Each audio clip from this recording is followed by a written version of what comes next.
Entry starts at £2.50. Call 0903 686 3232. Calls cost £2.50 plus your network access charge. Or post your name and number to GB16 PO Box 8690 Derby DE1 9TT. UK only. Entrance must be 18 or over. Lines close at 4 p.m. on the 31st of October. Please check the closing time if listening or watching on demand. You want to know what's really going on in the corridors of power? Labour don't know what to do with you half the time, and that makes you quite lethal in the chamber. Get behind the headlines with Chopper's Political Podcast. Join me, Christopher Hope, as I sit down with the great and the good of British politics. We'll see where this ruling takes us. These are the stories shaping our nation. Chopper's Political Podcast, available now on all platforms. Listen in and stay ahead. Hi, I'm Michelle Dewberry, and my show is your opportunity to cut through all the noise and dive in headfirst to some robust debates. Ideas clash. Situation, No, because the failure is you're deliberately avoiding my point. Nothing's held back. And if you think this is the end of it, wait for more. And we do not shy away from the difficult stuff. Sometimes I want to shake people and say, if only you understood. So join me on Dubes & Co. weeknights at 6 p.m, only on GB News, Britain's news channel. Britain deserves a newsroom that puts the facts and your voice first. Well, and that's what you get on GB News. Lively debates, lively conversation. And we're not afraid to hold power to account. And each other. So join me, Andrew Pierce. And me, Miriam Gates, for Britain's Newsroom, weekdays from 9:30 on GB News. Britain was once the envy of the world. But look around. A nation that no longer knows what it is or where it's going. A country that's broken. How do we fix Britain? How do we bring it back? Friday night with Matt Goodwin at 8 p.m, only on GB News. No matter the state it's in, this is our nation. Join me, Jacob Rees-Mogg, for a genuine, honest discussion on where we have been, where we are going, and where we are with the people who set the direction. Tune in to State of the Nation every Monday to Thursday, 8 to 9 o'clock. Only on GB News.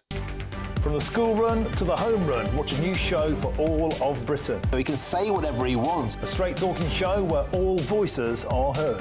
And you know, when are we going to stop talking about smashing the gangs and actually do it? With the stories that matter from every part of our country. There's a bit of a crash landing there for your Chancellor. Bold, fearless and standing up for you. That's me, Martin Daubney, 3 p.m. till 6 p.m, weekdays, here only on GB News. The People's Channel, Britain's news channel. Exciting news. Every Friday, my Patrick Christie's Tonight Show is going to have a twist to it. We're welcoming some special guests. You. That's right, on Fridays I'm going to be doing my show in front of a live studio audience because this show is about you and what you have to say. It's going to be the same big debates, same big topics, same big opinions. But every Friday night at 9 p.m, you are invited to come on down to Patrick Christie's Tonight to be a part of the action. Only on GB News, the People's Channel, Britain's news channel.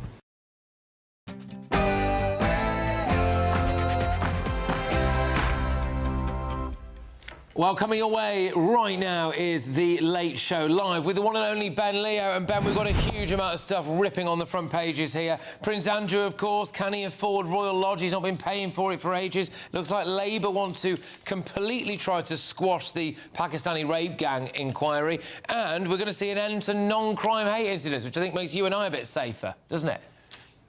Yeah, well, if they didn't bring an end to the non-crime hate incidents, Patrick, we could have a story kind of moving along tonight. We could have maybe claimed political asylum in the United States. I mean, this comes off the back, of course, Graham Linehan, who's the charges have been dropped against him, and the Met have said that, yeah, they're not going to be doing these non-crime hate incidents anymore, very Orwellian. But off the back of some stories doing the rounds last week, as I just said to you, Patrick, the Trump administration is very seriously considering giving political asylum to Europeans who oppose migration and basically who are right-wingers. So if anything happens in the UK, Patrick, I think we might be all right. We could find refuge this side of the pond. Would you take refuge in the US if it ever came to it, Patrick? I think I've made a decision to try to go down with this ship, or try to make sure it doesn't sink. I think that's very much where I'm at the minute. I also think the left would have an absolute field day if I went to claim asylum anywhere. I think they'd decide they'd find a way of of ripping me apart for that. But no, I think it's a good idea. And look, Graham Linehan, ironically, had already claimed asylum in the US, hadn't he? The problem for him was when he dared to come back to Britain. Pretty much. Well, exactly. I mean, that's the absurdity of the whole incident. A guy in Arizona tweeting on a US platform, and then he's Irish, by the way. He's not even British, and then he's picked up at Heathrow. It's just absurd. Secretary of State Marco Rubio has been well aware of his case, by the way, and also the State Department. So they're very, very eagle-eyed on what's happening in the US. Elsewhere, Patrick, not sure if you've seen this. It's a bit of fun, actually, or is it fun? The Economist has called for the legalisation of cocaine in a new sort of big op-ed opinion piece. They say that it would be the most effective way of tackling mounting violence and death. So this, of course, comes off the back of Zach Polanski, the new Green Party leader, who reckons we should legalise all form of Class A drugs, crack, heroin, the lot, and everybody should just have a good time. But it's an interesting topic. Well, why stop there, Ben? You know, if we legalise drink driving, you reduce the number of drink driving convictions by 100% overnight, wouldn't you? I mean, if we legalise knife crime, you'd do away with anyone being prosecuted for knife crime. I mean, yeah, why don't we all just give up, you know? Yeah, I know. I mean, it feels like we're going that way anyway, but it could be the cherry on the cake, you know. Mass migration, open borders, whoever the hell you want in the country. Let's legalise skag and crack as well. Let's just have a great time and, as you said, just go down with the ship. Oh, you don't get this on the BBC. Over to you, Ben. All right, big show coming up. 2 hours of all the US news that means a lot to America, but has pertinent reasons to stay up in the UK as well. This is The Late Show Live. Let's get stuck in.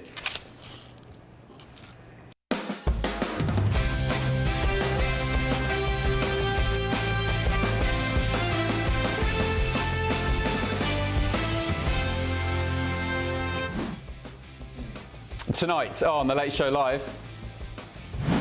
I do think that they should be, raked over the coals for basically acting as a group of errand boys for trans activists. To read for Common Sense, the Met Police announced they're scrapping non-crime hate incidents after dropping their investigation into that man there, comedian Graham Linehan, after his gender-critical tweets. But the big question tonight is, could Graham, and indeed other free speech advocates, and even those who oppose migration, soon be given political asylum in the United States? Would the Trump administration consider political asylum for British citizens in such a situation? Well, that was podcaster and musician Winston Marshall back in April, but now the White House is reportedly considering a massive, major overhaul of its refugee system to accommodate persecuted European right-wingers. Also tonight. You believe the things about Jesus and the kingdom of God? Can I baptise you in the name of the Lord Jesus? Yes, certainly. Asylum seekers baptised in taxpayer-funded migrant hotel bathtubs in what I reckon is a rotten bid to game the system and stay in Britain. But that footage there is an absolute joke, by the way. Is it time to end religious asylum claims? Also, he knows what happened. I know what happened. And there's only one of us telling the truth. more pain for Randy Andy. Where does Prince Andrew go from here as the world braces for Virginia Giuffre's memoir, From Beyond the Grave?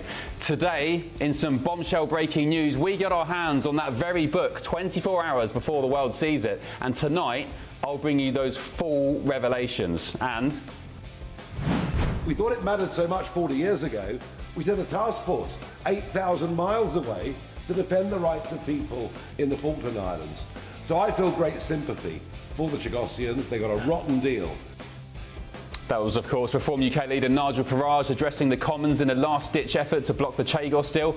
The Chagossians got a rotten deal, says Farage, and so did Britain. £30 billion to give away our own sovereign territory. Parliament's been voting on the giveaway tonight. I'll have all the latest on that. We'll also be diving headfirst into the stories from tomorrow's newspapers, hours before they hit the shelves in Blighty. And, of course, we're live in Washington, D.C., just yards from the White House, bringing you the stories America's talking about and that matter to Britain, including this one. I don't like you either. I don't, and I probably never will.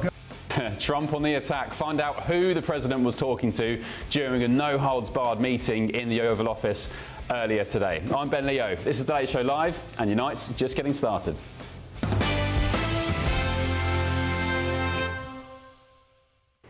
Hello, good evening. Thank you for your company. Are Brits about to be given political asylum in the United States? In April, the podcaster and musician Winston Marshall asked this very pertinent question at the White House. In Britain, we have had over a quarter of a million people issued non-crime hate incidents. As we speak, there are people in prison for quite literally reposting memes. We have extensive prison sentences and for tweets, social media posts, and general free speech issues. Would the Trump administration consider political asylum for British citizens in such a situation? Well, to your latter question, it's a very good one. I have not heard that proposed to the president, nor have I spoken to him about that idea, but I certainly can and talk to our national security team and see if it's something the administration would entertain. Yes. Well, that was interesting, wasn't it? So Caroline Levitt there saying that she hadn't heard that proposal. That was in April. Well, now, fast forward some months, the New York Times thinks that very proposal is in fact happening. Here's the Times headline from a few days ago. Trump considers overhaul of refugee system that would favour white people. Well, the rabid left Times there has chosen to run with white people, particularly because, of course, it's obsessed with race. But the proposals being reported on also include Europeans who have been, quote, targeted for peaceful expression of views online, such as opposition to mass migration or support for populist political parties. So basically, European right-wingers, hurrah. Well, the asylum proposals presented to Mr. Trump earlier this year make the point that America's historical acceptance of refugees has made the country too diverse. And it suggests the administration only welcome, quote, refugees who can be fully and appropriately assimilated and are aligned with the president's objectives. So, could comedian Graham Linehan be in line to claim political asylum in the United States? He was, of course, arrested on arrival at Heathrow earlier this year after firing off gender-critical tweets about blokes who dress as women. And earlier today, the Met Police dropped that probe, and Graham, for now, is a free man. And in a massive win for free speech and, I argue, common sense, the Met also pledged to stop investigating so-called non-crime hate incidents too. Well, today, Graham spoke exclusively to GB News. Americans already had the idea that England is a free speech, desert. And then when the first thing a bunch of Americans saw when the plane landed in the UK was a comedian being arrested, or a comedy writer, it's ridiculous. And so I think it's been a bit of a unfortunate episode. Unfortunately for me, it has also helped cement my reputation, which has been blackened by trans activists down through the years. So, again, the police just don't need to be helping these men. They can abuse people, harass people without the actual long arm of the law helping them out. So, could Graham Linehan be one of the first people to claim political asylum in the United States under these proposed sweeping changes? And who else would be on your list at home? Lucy Connolly, for example? Sources told the Times that the president hasn't ruled out any of the proposals just yet, and there's no timetable for their implementation. Well, let's get the take now of the writer at Spiked Online, Candice Holdsworth. Candice, good evening. Thank you for your company. What do you make of the fact that this is being seriously mooted by the Trump administration, Candice? I understand that Secretary of State Marco Rubio has been well aware of Graham's case, and indeed Lucy Connolly, for quite some time. Could you see Brits en masse claiming asylum in the US? Well, I know so many people who are so angry with what's been going on, but it's kind of like what you and Patrick Christys were discussing at the beginning of the show. Do we flee or do we stay and fight? I mean, Britain has such a proud tradition of freedom and liberty. I mean, we have all the greatest people who fought for these things. Like you mentioned, George Orwell, William Tyndall, John Stuart Mill. I mean, all these incredible people. And what's going on is our political and governing elites are betraying that tradition. And many people say, oh, you're over-exaggerating the free speech issue. We're nothing like Russia and China. People don't get killed for their political opinions in Britain. And you think, what a low bar. What a low bar you are setting. Meanwhile, other countries in the Anglosphere, countries that are really so similar to us in terms of values and norms and standards, they look at us and they don't know what's going on. I think anyone who speaks to people outside Britain now is sometimes shocked with how other countries in the world are perceiving us. And I think that there has been, like I said, I think that the governing elite, or many within public bodies in this country, they have abandoned their commitment to freedom of expression. The non-crime hate incidents, for instance, that Graham Linehan was arrested and investigated over, that came from a quango. No one's ever debated that in Parliament. I mean, it was ruled that non-crime hate incidents were even ruled to be unlawful by the High Court. It's clear that things have become very ideological. We've got politicized policing, and people are beginning to notice it. The British public are beginning to notice it. I think, Candice, I'm like you though. I would, and Patrick, I'd rather go down with the good ship Blighty than run off and escape the battle that's to be had. And James House, who's a viewer on gbnews.com/yoursay, has said something maybe to ponder over. James, you've said if reform doesn't get in at the next election, which I highly doubt they will be, I will take political asylum in the States. So it's kind of, I guess, the next 3 or 4 or 5 years in the UK are going to be crucial, I'd argue, to the very existence, the very identity of the country for probably a couple of centuries forward. Yeah, this is a very huge moment. It feels like one of history's turning points. It really does. Like I said, ordinary people are awake and alive to this problem now. And so once you're aware of the problem, you can begin to address it, and you can begin to put pressure politically on those who, like I said, have traduced these proud traditions. I think many people see reform as representing something new, that the other two political parties, the legacy political parties, Labour and Conservatives, have massively failed, so they're willing to take a risk on reform. I would just say in ordinary life, though, people need to start challenging these threats to our free expression. Don't self-censor. You say what you think. You are allowed to do that. You are a free-born English man or woman. You should be able to do that. If you're in a workplace that stifles your free expression, don't live a half life. Go somewhere where you're valued. Yeah, well said. Okay, I'm going to bring in my panel now live in Washington. It's the Republican strategist Matthew Hertz and the former Obama policy advisor Laurie A. Watkins. Good evening, panel. Welcome along. Thank you for your company. Laurie, we'll start with you. What do you make of this proposal then? Because Trump, just from a wider perspective, Trump is slashing, or wants to slash, or is at least considering slashing the refugee system down to around 7,500 per year. The Times have billed this as white people only, which isn't quite right. But what's your take on the fact that he could give asylum to, say, those who oppose migration or who have been persecuted for free speech? Well, this is just another change coming out of the Trump administration. I'm trying to keep up myself here with all of these headlines.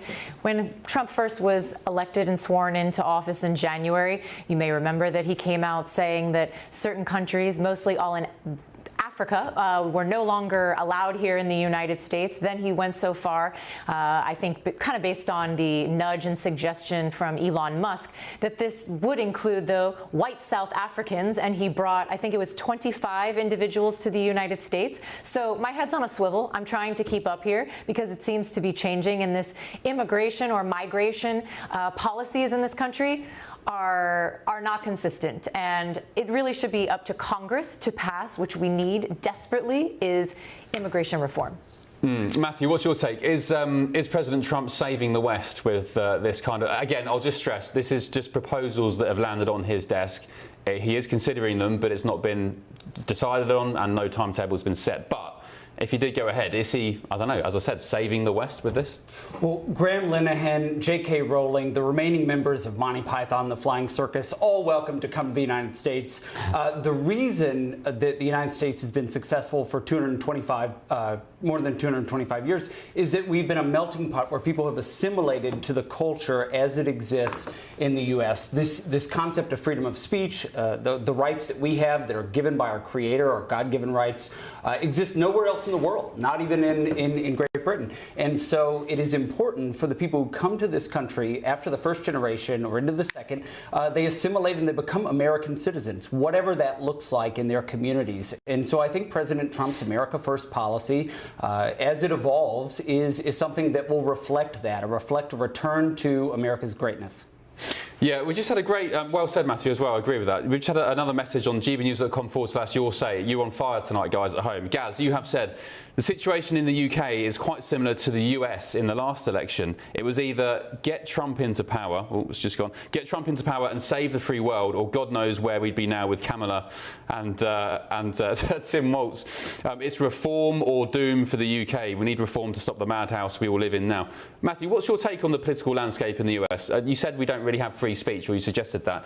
Is that comment from Gaz there kind of, does it ring true to you? Well, you know, my first trip to London was earlier this summer, and I was deeply concerned about my rights. You know, what I've seen from the story with Graham Linehan and others, it's deeply concerning. Again, the concept of the freedom of speech and the First Amendment as it exists in the United States does not exist anywhere else in the world. So I do think it is something that we should fight for, that we should accept and advance here in the U.S., and I hope it is something that returns to the people of Great Britain. And Laurie, your former boss, President Obama, I was watching a clip of him the other day talking about how pretty much Trump is dismantling democracy with, for example, the ICE raids, no due process and so on. Is that something you'd go along with?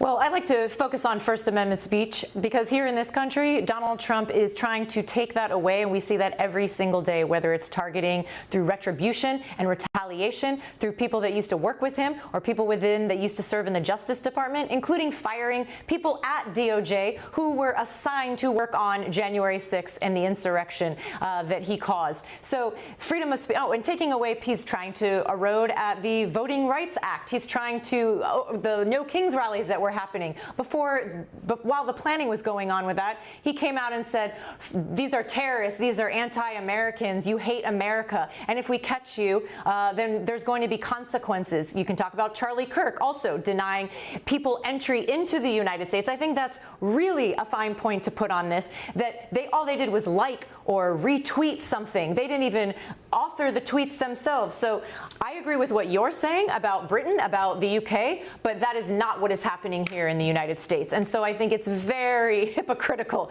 for Donald Trump to say that he would allow and bring people over here, but he's not protecting the people, the American people here in the United States. But Candice, isn't the whole point of this that President Trump, these proposals, the New York Times story, is basically saying they want people in the country who go along with the mission, who are on message, who are not sort of troublemakers celebrating October the 7th or whatever else. I think, Laurie, you're referring to he's referring to students on visas who are kicked out for things they said on campus. Yeah, right. So they're not American citizens, right?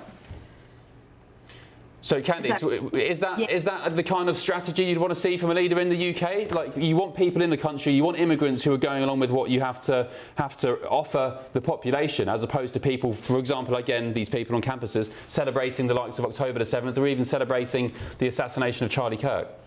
Absolutely. I think that is one of the reasons why reform has become this insurgent movement, and you have people who've been lifelong Conservative voters or lifelong Labour voters basically giving up on these parties and going for reform because you don't see this valuing of citizens of the United Kingdom. Often people feel like immigrants to this country are treated better. You have people who've committed terrible crimes in this country and they don't even get deported when they do it. And people in the UK look at the US and they look at the massive success that the Trump administration has in reducing these issues, and they think, well, we want that for ourselves.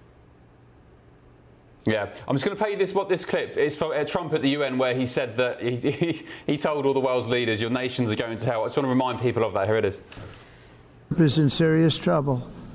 They've been invaded by a force of illegal aliens like nobody's ever seen before. Illegal aliens are pouring into Europe. So, Matthew, Trump there saying that everybody's countries are going to hell, but of course, Laurie's got some points there about the fact that, I mean, she claims that Trump is eroding free speech here, for example. Do you have any sympathy with Laurie's argument? You know, we had a No Kings rally, with all due respect to your viewers, about 250 years ago, and I think our system of government is working pretty well. What we've seen over the last several years, over the last decade or so, is the weaponization of government, and I think we saw it predominantly under the Biden administration, and we're working to right the ship. I think that you have the opportunity to speak your mind in this country, to organize in the way that you see fit, and we saw that on Saturday with the No Kings rally. So I just vehemently disagree with the point of the protests. Last word, Laurie? Yeah, you guys all remember the Tea Party, right? I worked for President Obama, as we brought up. He never once threatened those people. He let people have free speech to protest, to organize, to do whatever they liked as long as it remained within the bounds and was legal behavior and legal rights to use their freedom of speech. That's not happening here. Okay, interesting. It's interesting hearing arguments from the left, Laurie, because Brits, I mean, many Brits back home will be looking at what's going on in the US with, they think you've got free speech here. I think you do when you compare it to Britain. They look at the deportations of the illegals and so on. And I can speak for a lot of people when they say, look, we love what's going on in the US. We'd love to be in your shoes. So it's interesting hearing the argument from the left when, you know, you're inside the theatre here and you're highlighting all these issues that you think are, you know, a threat to democracy, to the Constitution and so on. So it's very interesting indeed. Maybe we can swap. Laurie, you go to the UK and I come here? Yeah, sure. Swap? Let's do it. Okay. Right. Candice, thank you very much. Appreciate your company tonight and staying up so late. And thank you to Matthew and Laurie. You'll be back with me on the panel very, very shortly. Still ahead on The Late Show Live, here's a big question for 12 o'clock at night. Should cocaine be legalised? That's what we'll be debating shortly. According to The Economist, also Zach Polanski, the Green Party leader, says that we should legalise not just cocaine, but crack and heroin as well. But first, Prince Andrew's accuser, Virginia Giuffre's memoir, From Beyond the Grave, is set to hit shelves. Where does Andrew go from here? Some big breaking stories on the front page of the Daily Mail and the Times today, focusing on where Andrew gets his money. This is The Late Show Live, back in just a tick.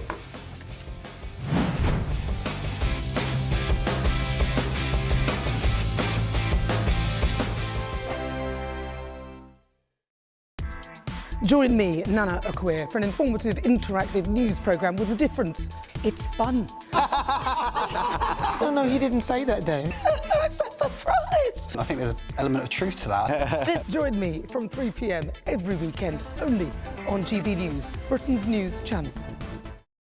Hi, I'm Michelle Dewberry, and my show is your opportunity to cut through all the noise and dive in headfirst to some robust debates. Ideas clash. Situation, No, isn't it? Because the failure is... You're deliberately avoiding my point. Nothing's held back. And if you think this is the end of it, wait for more. And we do not shy away from the difficult stuff. Sometimes I want to shake people and say, if only you understood. So join me on Dubes & Co. weeknights at 6 p.m, only on GB News, Britain's news channel.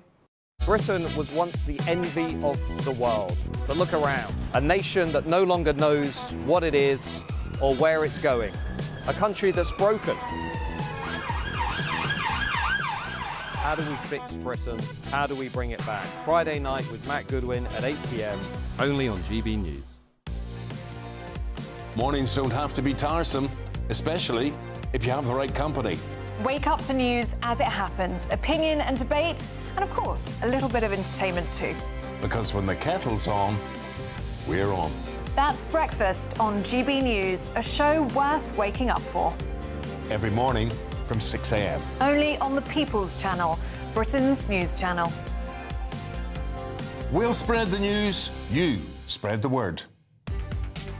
From the school run to the home run, watch a new show for all of Britain. He can say whatever he wants. A straight-talking show where all voices are heard. And, you know, when are we going to stop talking about smashing the gangs and actually do it? With the stories that matter from every part of our country. There's a bit of a crash landing there for your Chancellor. Bold, fearless and standing up for you. That's me, Martin Daubney, 3 p.m. till 6 p.m, weekdays, here only on GB News. The People's Channel, Britain's news channel. In the GB newsroom, we bring you the news as it happens. With our team of dedicated journalists across the UK, we're ready to keep you up to date with what's happening every half an hour, every single day. Bulletins here on GB News. The People's Channel, Britain's news channel. Westminster's full of talk, but out here, it's the real world. Am I allowed to talk now? No, that's it. This is where it matters, real people and real lives. That's what politics is all about. In fact, has Trump made a good start? No. Straight answers, no spin, and just a couple of pints. How many fingers have I got up? About 10. So join me for Lee Anderson's Real World every Friday at 7 p.m, only on GB News. The People's Channel, Britain's news channel.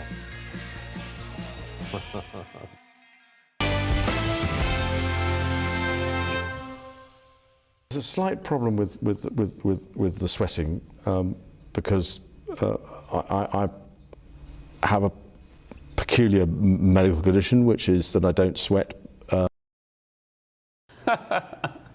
Oh, I still can't get over that. I mean, it's just insane, isn't it? I mean, I'd like to know the truth about his sweating beyond anything else. Anyway, welcome back to the Late Show Live. I'm Ben Leo. That, of course, was Prince Andrew's car crash interview with the BBC back in 2019.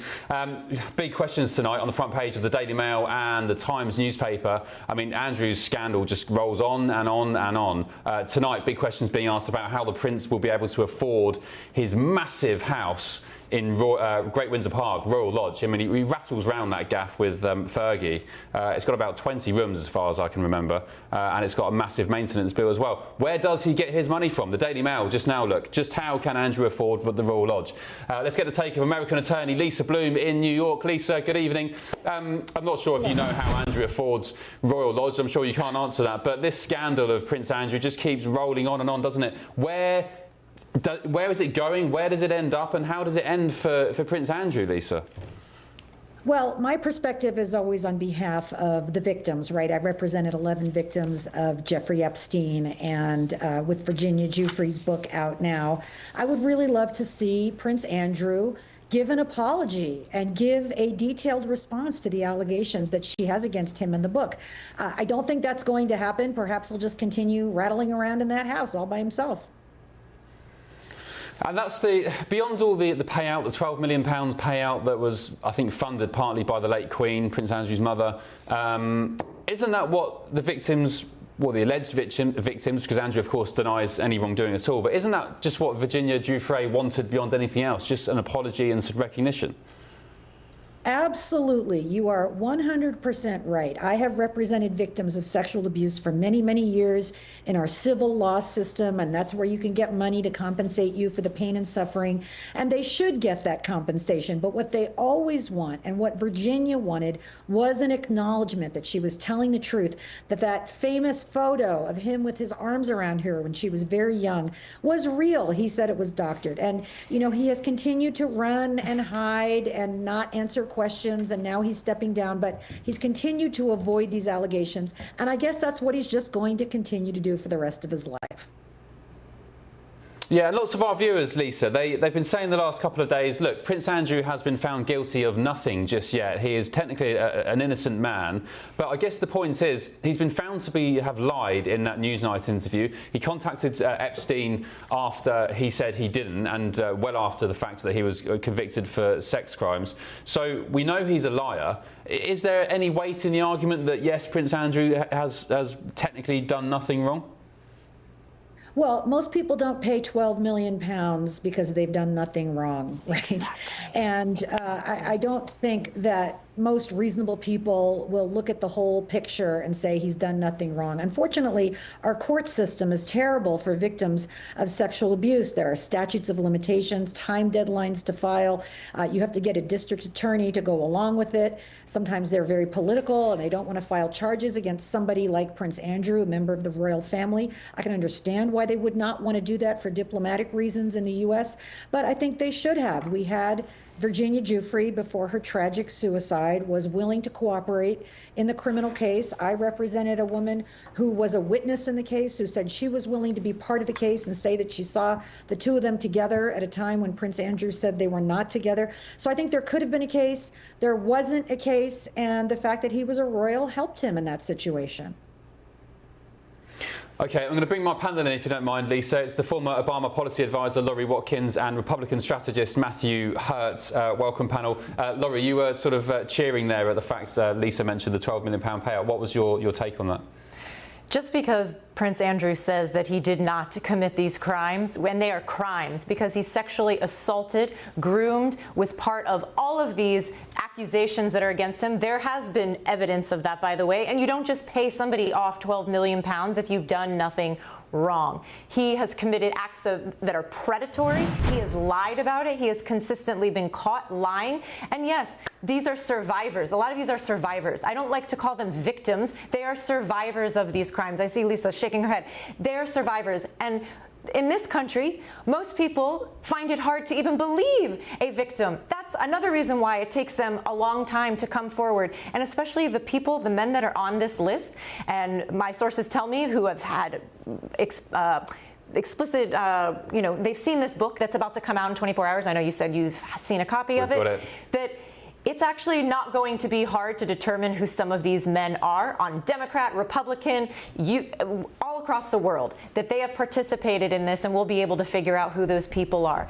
These survivors deserve justice and they deserve acknowledgement. And that's why I think a large part of the country is a lot of MAGA supporters are continuing to beat the drum that they want the Epstein files to be released, as promised by Donald Trump, as promised by Pam Bondi, etc. And that has not happened. And last thing I will say is there has to be something there, or why would Mike Johnson, the Speaker of the House, be willing to shut down the United States government and not swear in a newly elected member of Congress? Because this is the issue. Laurie, I hear that. Maybe, Matthew, you can answer this. So I hear what Laurie says, and initially I think it's a good point. But why would Trump and MAGA run on a campaign promise last year saying we'll release the Epstein files if they weren't in it and they weren't named in it? Did you see what I'm trying to say? That why would they go along with that and run an election on it if they knew their names were in it? They now just call it a hoax. So what is the thinking, do you think, behind this whole Epstein files scandal? Well, you won't find any disagreement from me. I am one of those MAGA Republicans who believes that we should get to the bottom of this. And certainly what Lisa said about the £12 million settlement raises serious questions for Prince Andrew. On the state side in the U.S., I don't believe that a Biden administration would not have leaked a list of Republican ne'er-do-wells who were on such a list. So does a list exist? I'm not sure if the list exists in the sense that they're a list of clients. I don't think a business person like Jeffrey Epstein would keep that in writing. I do think, though, a book like what is about to come out will tell stories, and people will be able to tell who those individuals are. And I think it will be embarrassing across the political spectrum. And I think those people should be held accountable. Lisa, we've got the book actually 24 hours before it's due out on the shelves. I mean, it's pretty grim reading. And I had a couple of questions. One, the name and the title of the book, Nobody's Girl. I mean, I can interpret that in my mind, but what does that mean, Nobody's Girl? I haven't read the book yet either. I've only read reviews and bullet points, synopses of it. But apparently she was abused by a lot of different people, which is very common and heartbreaking. And so I assume that's where the title comes from. But I also want to respond to your last question about why did Donald Trump run that he was going to release the Epstein files, and then he did an about face. Well, he ran on a lot of promises that he didn't live up to, like bringing down prices was supposed to be his job on day one. He hasn't paid any attention to that whatsoever. I think what happened was, and Pam Bondi, his attorney general, actually looked at the file, which Donald Trump probably had never seen. How would he have seen it? He wasn't in power the last 4 years. And she revealed that he was in it. And that's why he does not want to release it. And also, she would not answer questions from Congress about how Donald Trump was mentioned in there. So that's why. And also, we have that birthday book where there's the page that really looks like it's Donald Trump. He says that's not his signature. Many news organizations have lined up Donald Trump. He says that's BS, and he's suing over it, doesn't he? He's suing the Washington Post. He's suing over. He sues every media outlet that looks at him sideways. And, that's part of how he's trying to stifle free speech in America. But many media outlets have actually done the job of lining up his signature from that time period with the signature, and it's identical. And he also did a lot of, ink drawing. So it certainly looks like him. It's possible somebody forged it, but we know he's in those files for sure. Now that he knows that, he does not want to release them. Let's just be clear about that. Do you? I mean, even if that were all true, I'll go back to Virginia Giuffre very shortly. I've got one more question. But even if that were true, do you think his MAGA supporters care when they see illegal migration down to zero? They see the rhetoric. Yeah. They don't care that 24 women have accused him of sexual assault. They don't care that a civil jury found him liable of sexual assault, that he defamed the woman that he sexually assaulted. They don't care. Donald Trump once said, I could shoot somebody on Fifth Avenue. My supporters wouldn't care. And he's right about that. He's absolutely right about that. They do not care. Yeah, I mean, I think his argument is, and I probably agree with it, that they just want this administration to get on with running the country and doing what they promised to do. And I know lots of people don't agree with what they promised to do and not doing. They promised to bring prices down. They haven't done that at all. Yeah, but I guess on the flip side, just for some balance, I guess they've stopped illegal migration, which they said they'd do as well. Lisa, one more question to you, though. With regards to Prince Andrew, is there any scenario where you think legally he would be, I don't know, subpoenaed back to the United States, be forced to speak to the authorities here to do with Epstein again, or has that sort of door closed now? I don't think so. It could have happened with Virginia still alive because she was willing, but we have to have live witnesses in court proceedings. We can't do it just based on a book, so I don't think it's likely. Okay, well, thank you for your time tonight. Appreciate it, and thanks for your work with the victims as well. You're doing a sterling job. And yeah, my interpretation of the title of the book, Nobody's Girl, is that, and I've read some of it tonight. It's pretty, as I said, it's pretty sobering reading, is that this was a young girl who was abused as a child and was then passed around as a young lady, and even indeed as an adult, and you kind of get the feeling she just wanted to be loved and accepted by somebody and not just used as a plaything for powerful people and indeed her own family. It's very sad, and the fact she took her own life earlier this year just kind of says it all, doesn't it? Lisa, thank you so much. Appreciate your company. Thank you. Bye-bye. Let us know what you think on that, viewers at home. gbnews.com/your say. Somebody was saying about the fact that, here we go, John Crilly, the US deep state are doing a good job of diverting attention away from the powerful in the US regarding Epstein by throwing British royals and politicians under the bus.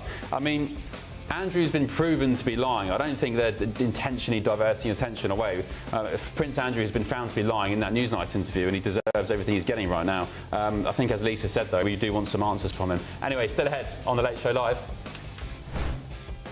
This is the first time in history that any party has had the audacity to shut down the government over a totally clean, nonpartisan continuing resolution.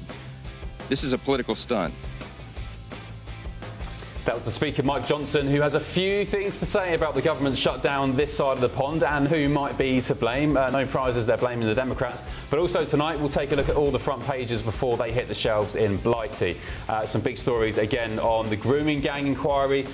Victims tonight telling Patrick Christie's on his show that they believe it was deliberately sabotaged, or is being deliberately sabotaged, by Labour. And of course the latest on Prince Andrew as well. Where is he getting that money to fund Royal Lodge? Back in just a tick on The Late Show Live.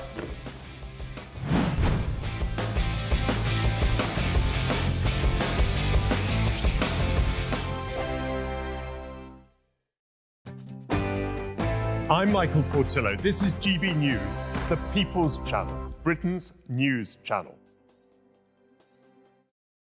Westminster, the ultimate clique. And you're fighting like rats in a sack. But here on the Camilla Tominey Show, we ask the questions the establishment media is too scared to ask. OK, let me ask you a straight question, because I know you're a straight-talking politician. Whether it's net zero, illegal immigration or law and order, nothing is off limits. You had the power then. Yeah, as I and say, now you've lost it. That's the Camilla Tominey Show, a politics show that's fearless. But no, let me finish my question if you don't mind, because it is my show. Sundays at 9:30, only on GB News, the People's Channel, Britain's news channel.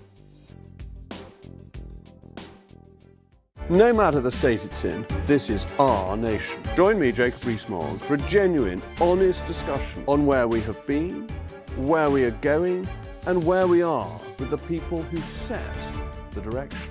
Tune in to State of the Nation every Monday to Thursday, 8 to 9 o'clock. Only on GB News. Britain deserves a newsroom that puts the facts and your voice first. Well, and that's what you get on GB News. Lively debates, lively conversation. And we're not afraid to hold power to account. And each other. So join me, Andrew Pierce. And me, Miriam Gates, for Britain's Newsroom, weekdays from 9:30 on GB News. At GB News, we love to hear from you, our loyal community.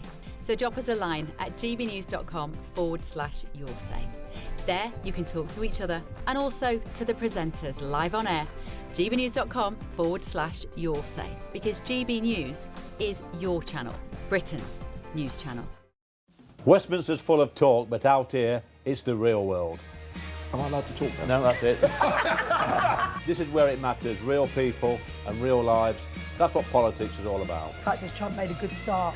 No. Straight answers, no spin, and just a couple of pints. How many fingers have I got up? About 10. So join me for Lee Anderson's Real World every Friday at 7 p.m. only on GB News. The People's Channel, Britain's news channel. From the school run to the home run, watch a new show for all of Britain. He can say whatever he wants. A straight talking show where all voices are heard.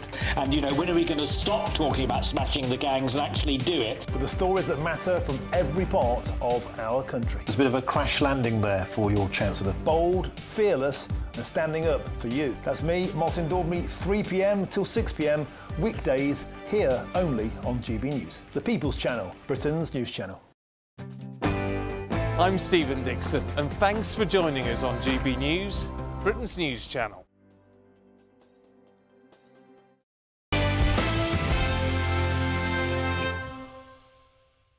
Hello, welcome back to the Late Show Live with me, Ben Leo. Let's take a look at some of the newspaper front pages hitting the shelves tomorrow, starting with The Guardian. Prince tried to hire trolls to target Virginia Giuffre. That's according to her new book, which is released in 24 hours or less than now. We've got our hands on it and we're revealing some of the, again, sobering, sombre details tonight. Stay tuned for that at 1 o'clock. We've got the book in our possession.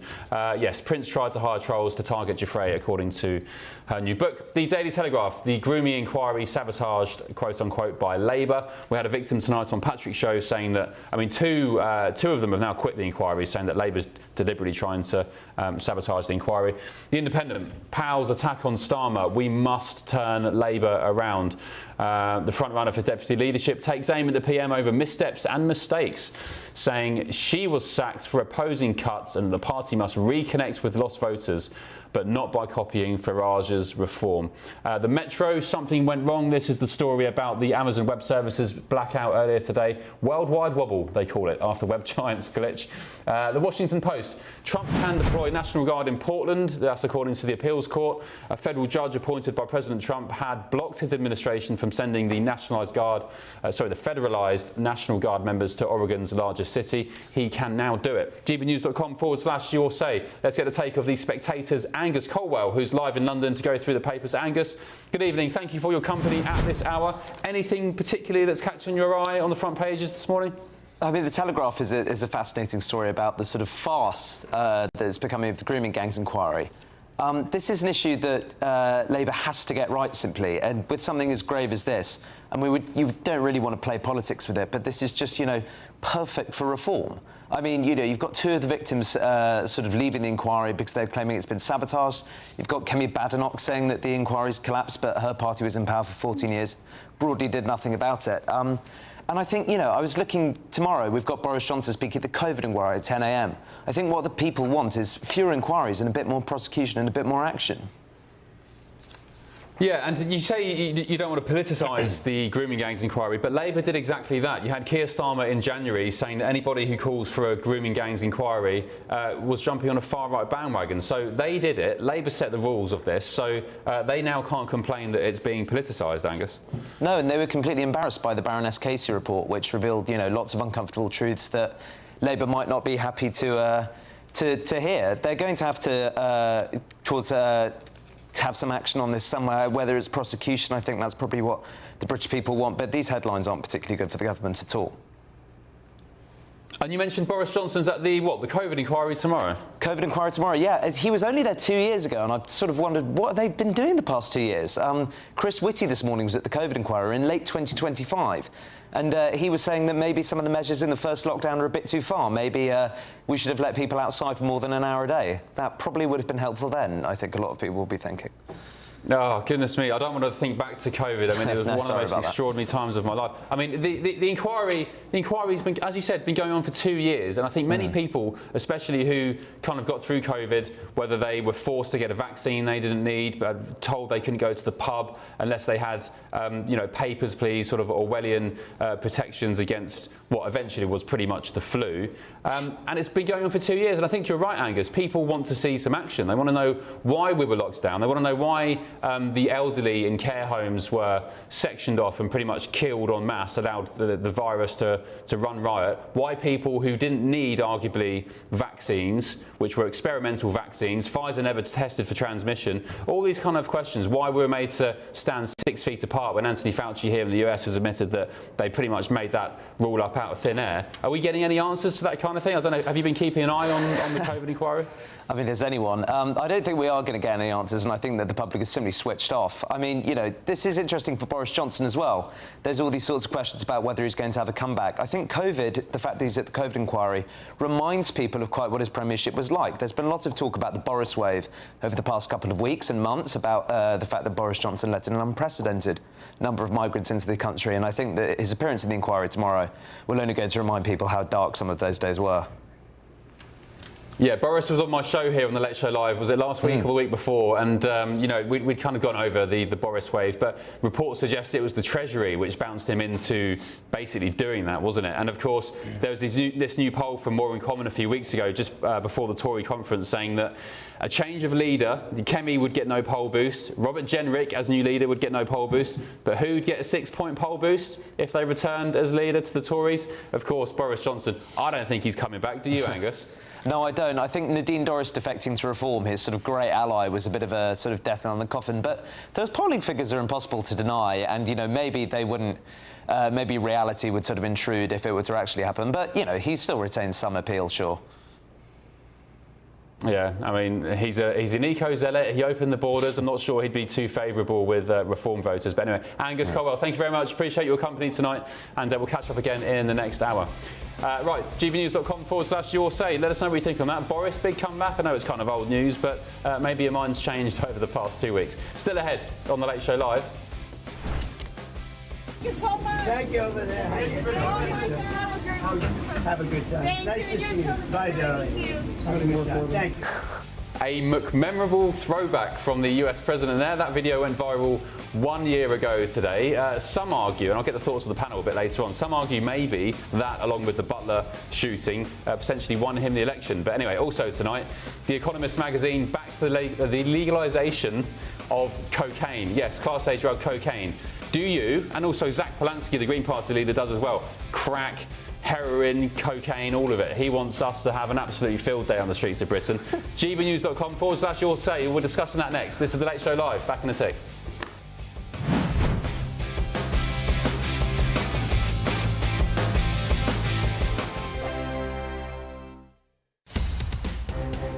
GB Newsroom, we bring you the news as it happens. With our team of dedicated journalists across the UK, we're ready to keep you up to date with what's happening every half an hour, every single day. Bulletins here on GB News, the People's Channel, Britain's news channel. Mornings don't have to be tiresome, especially if you have the right company. Wake up to news as it happens, opinion and debate, and of course, a little bit of entertainment too. Because when the kettle's on, we're on. That's Breakfast on GB News, a show worth waking up for. Every morning from 6 a.m. Only on the People's Channel, Britain's news channel. We'll spread the news, you spread the word. Westminster's full of talk, but out here, it's the real world. Am I allowed to talk now? No, that's it. This is where it matters, real people and real lives. That's what politics is all about. The fact is Trump made a good start, no. Straight answers, no spin, and just a couple of pints. How many fingers have I got up? About 10. So join me for Lee Anderson's Real World every Friday at 7 p.m. only on GB News. The People's Channel, Britain's news channel. At GB News, we love to hear from you, our loyal community. So drop us a line at gbnews.com/your say. There you can talk to each other and also to the presenters live on air. gbnews.com/your say, because GB News is your channel, Britain's news channel. Join me, Nana Akweer, for an informative, interactive news programme with a difference. It's fun. No, he didn't say that, Dave. I'm so surprised. I think there's an element of truth to that. Join me from 3 p.m. every weekend, only on GB News, Britain's news channel. Someone to know what's really going on in the corridors of power. Labour don't know what to do with you half the time, and that makes you quite lethal in the chamber. Get behind the headlines with Chopper's Political Podcast. Join me, Christopher Hope, as I sit down with the great and the good of British politics. We'll see where this ruling takes us. These are the stories shaping our nation. Chopper's Political Podcast, available now on all platforms. Listen in and stay ahead. Hi, I'm Michelle Dewberry, and my show is your opportunity to cut through all the noise and dive in headfirst to some robust debates. Ideas clash. Situation, no, isn't it? No, Because the failure is you're deliberately avoiding my point. Nothing's held back, And if you think this is the end of it, wait for more. and we do not shy away from the difficult stuff. Sometimes I want to shake people and say, if only you understood. So join me on Dubes & Co. weeknights at 6 p.m, only on GB News, Britain's news channel.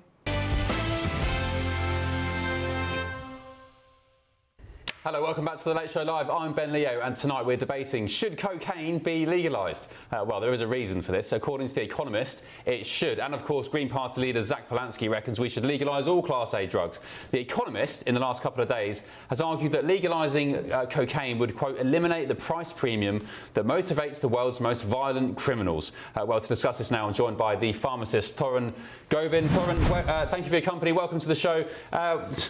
I was going to ask you when the last time you did cocaine was as a joke, but it's not a very funny joke. What's your take on legalising cocaine? Is it a good idea? I think we need to think about what is the impact of cocaine on the body. It has a whole body impact. So it impacts the heart. There's the increased risk of heart attacks, arrhythmias, strokes.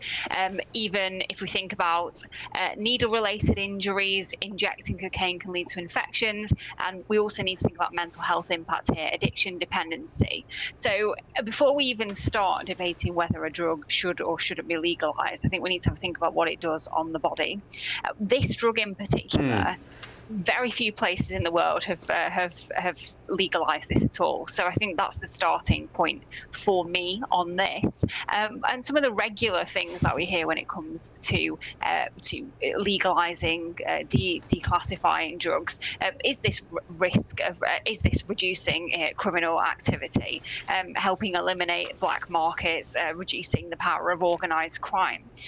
I think this one is a very difficult one for me, Ben. I think we have a debate, we have a conversation about other drugs, which if we think about how people are managed in the UK when they are found with those other drugs, there's definitely less activity when it comes to making sure that people are not having those drugs. So I think this is a very difficult one, and we need to think about the addictive potential of this drug as well in particular. Yeah.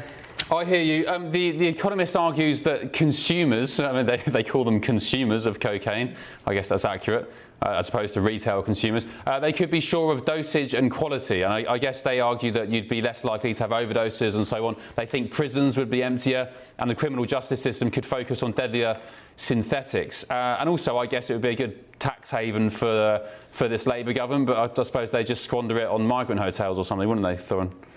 Well, I mean, if you think about the taxation, yes, I'm sure the NHS would welcome that taxation, and for people to know what was in their drug, more than in the case now where they don't know where they're getting it from. It's laced with absolutely all sorts, and we just don't know what's in it. All right. Thorin, thank you so much for your time. Really appreciate it. Good to see you, and thank you for staying up with me. Thank you very much. Panel, very quickly, Laurie, legalise cocaine. Good idea, bad idea?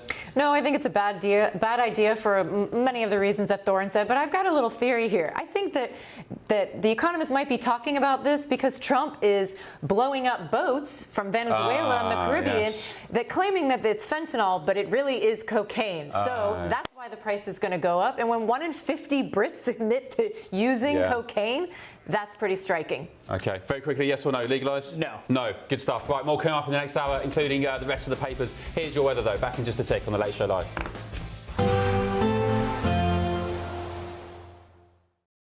Today, clouds overhead, total zen within. Boxed Solar sponsors the weather on GB News.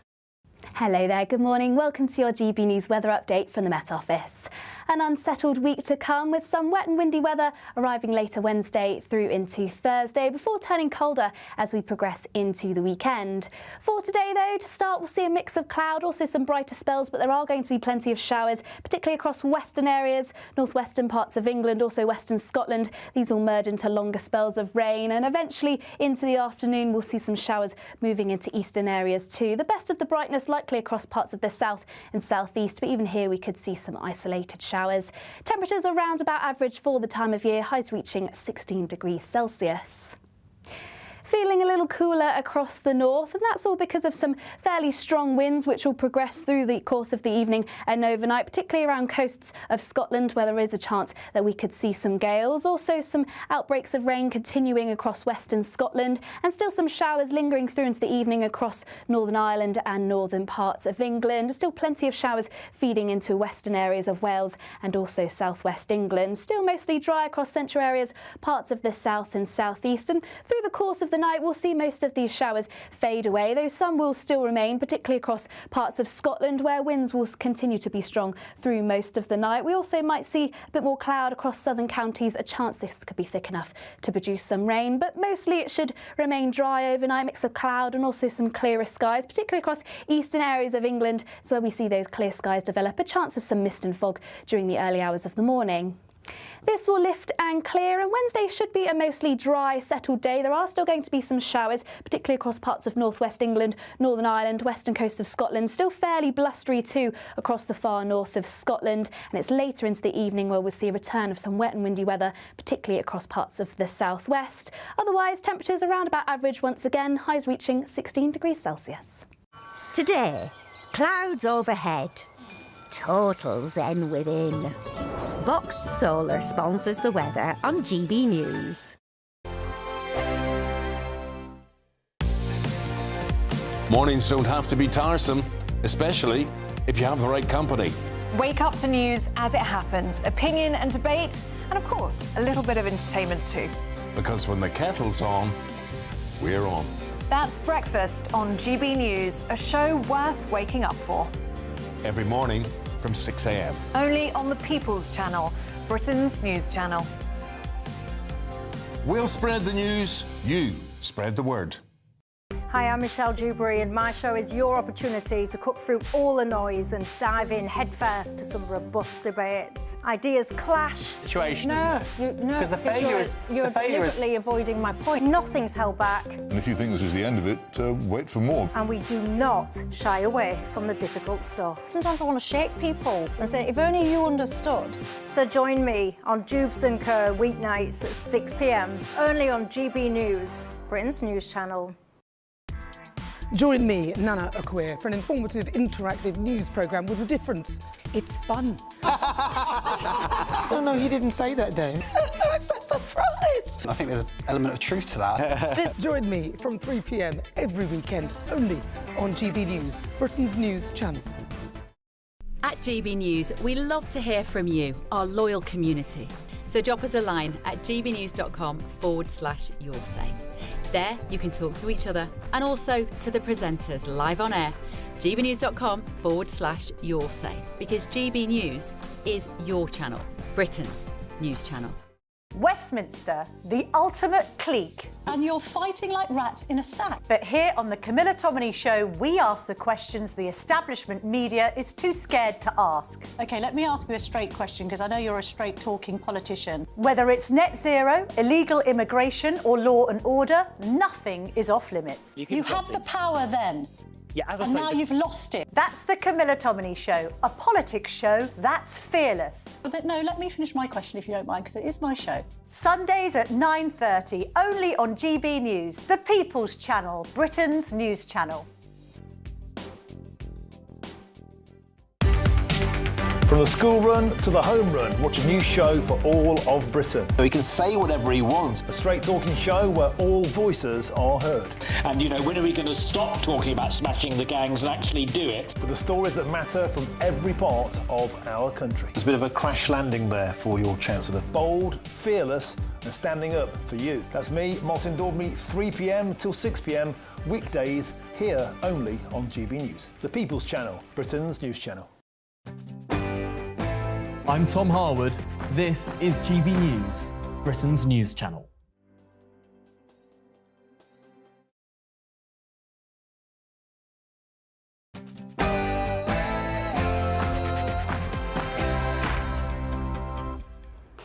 Tonight on The Late Show Live, small boat migrants baptised in taxpayer-funded hotel bathtubs. If you thought it couldn't get any worse, hold your breath.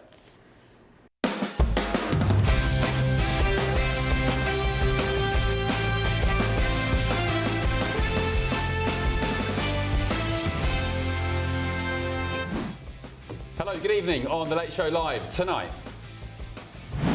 I do think that they should be raked over the coals for basically acting as a group of errand boys for trans activists.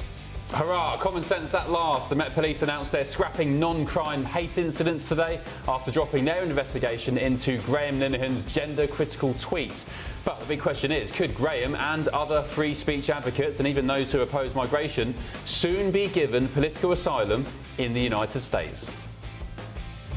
Would the Trump administration consider political asylum for British citizens in such a situation?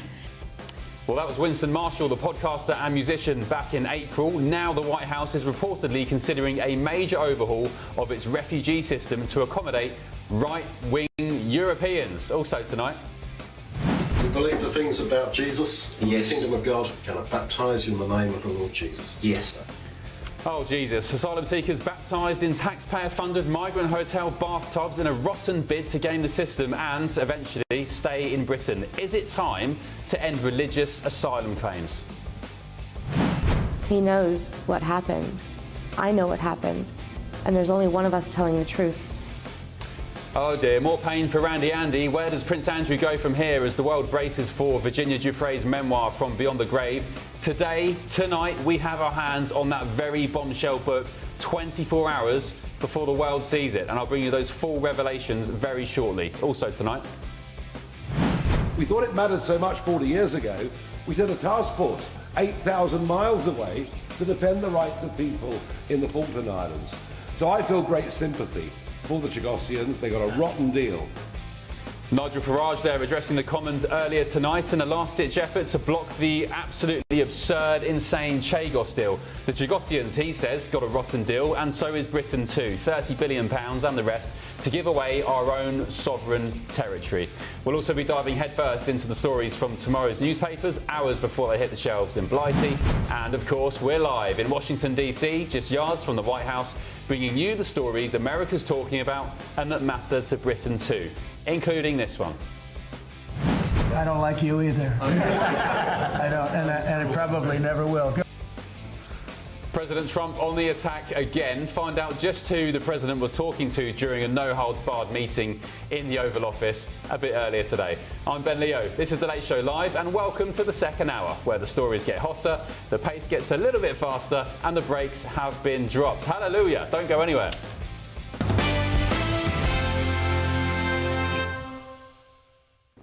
Right, hello, good evening to you. Migrants are reportedly being baptised in asylum hotel bathtubs.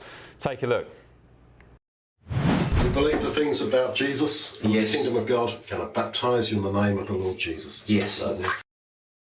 Well, according to the Daily Telegraph, a Christian charity has visited hotels all across Britain to conduct baptisms in migrants' bathrooms. By the way, let's just remember, these are taxpayer-funded hotels, taxpayer-funded bathrooms. But some Muslim groups have raised concerns that Muslim migrants are only going through the process to gain asylum. Oh, really? Who'd have thought that? Well, let's get the take of journalist Jack Hadfield. Jack, this is the so-called pray to stay scandal. We knew about it before. We've had the likes of the Liverpool hospital bomber. We've had acid attackers all praying to stay and then having Muslim burials when they blow themselves up.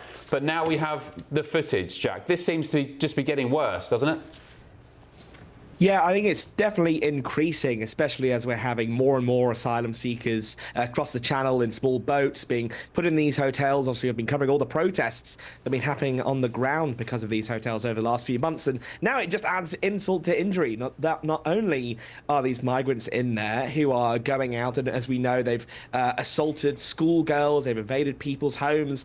But, you know, you'll have this Christian sect come in and again baptize them because, these people, again, who we know some of them certainly are criminals and are a danger to this country, these guys decide, no, we've got to have them say, you really believe in Jesus, and that's why you're getting in the bathtub right now. That's why you're letting me pour water over you. I've no idea if you've gone to church this Sunday. I'm sure I'll be fine. You might be able to put a cross tattoo and then we can't send you back to Iran, as happened in literally one of these cases. It really is just, the whole situation is just insane, isn't it, Ben? What needs to happen then, Jack? What would you like to see from the government? Do we need to end, for example, asylum claims based on religious persecution? I think, sadly, we're going to have to. I do think there are cases where real Christians across the world are genuinely being persecuted. They are some of the most persecuted minorities in the world right now by, dangerous regimes across Africa, the Middle East, Asia, wherever else. However, it's impossible to tell who's genuine and who's not. I certainly think the guys that are coming here illegally, I don't really believe that a single one of them is genuine. Even if you have, if say you have a centralized entity like the Home Office setting up and trying to check that everybody is truly a Christian, well, how can you do it? You don't really know what's in somebody's heart. And we know that so many people who are claiming to flee persecution, some of them have committed crimes in these countries and they're fleeing persecution, being arrested and imprisoned for their crimes there. So we just can't trust them, especially if they've come here illegally. They've already broken the law. How do you trust a single thing that they'd say afterwards?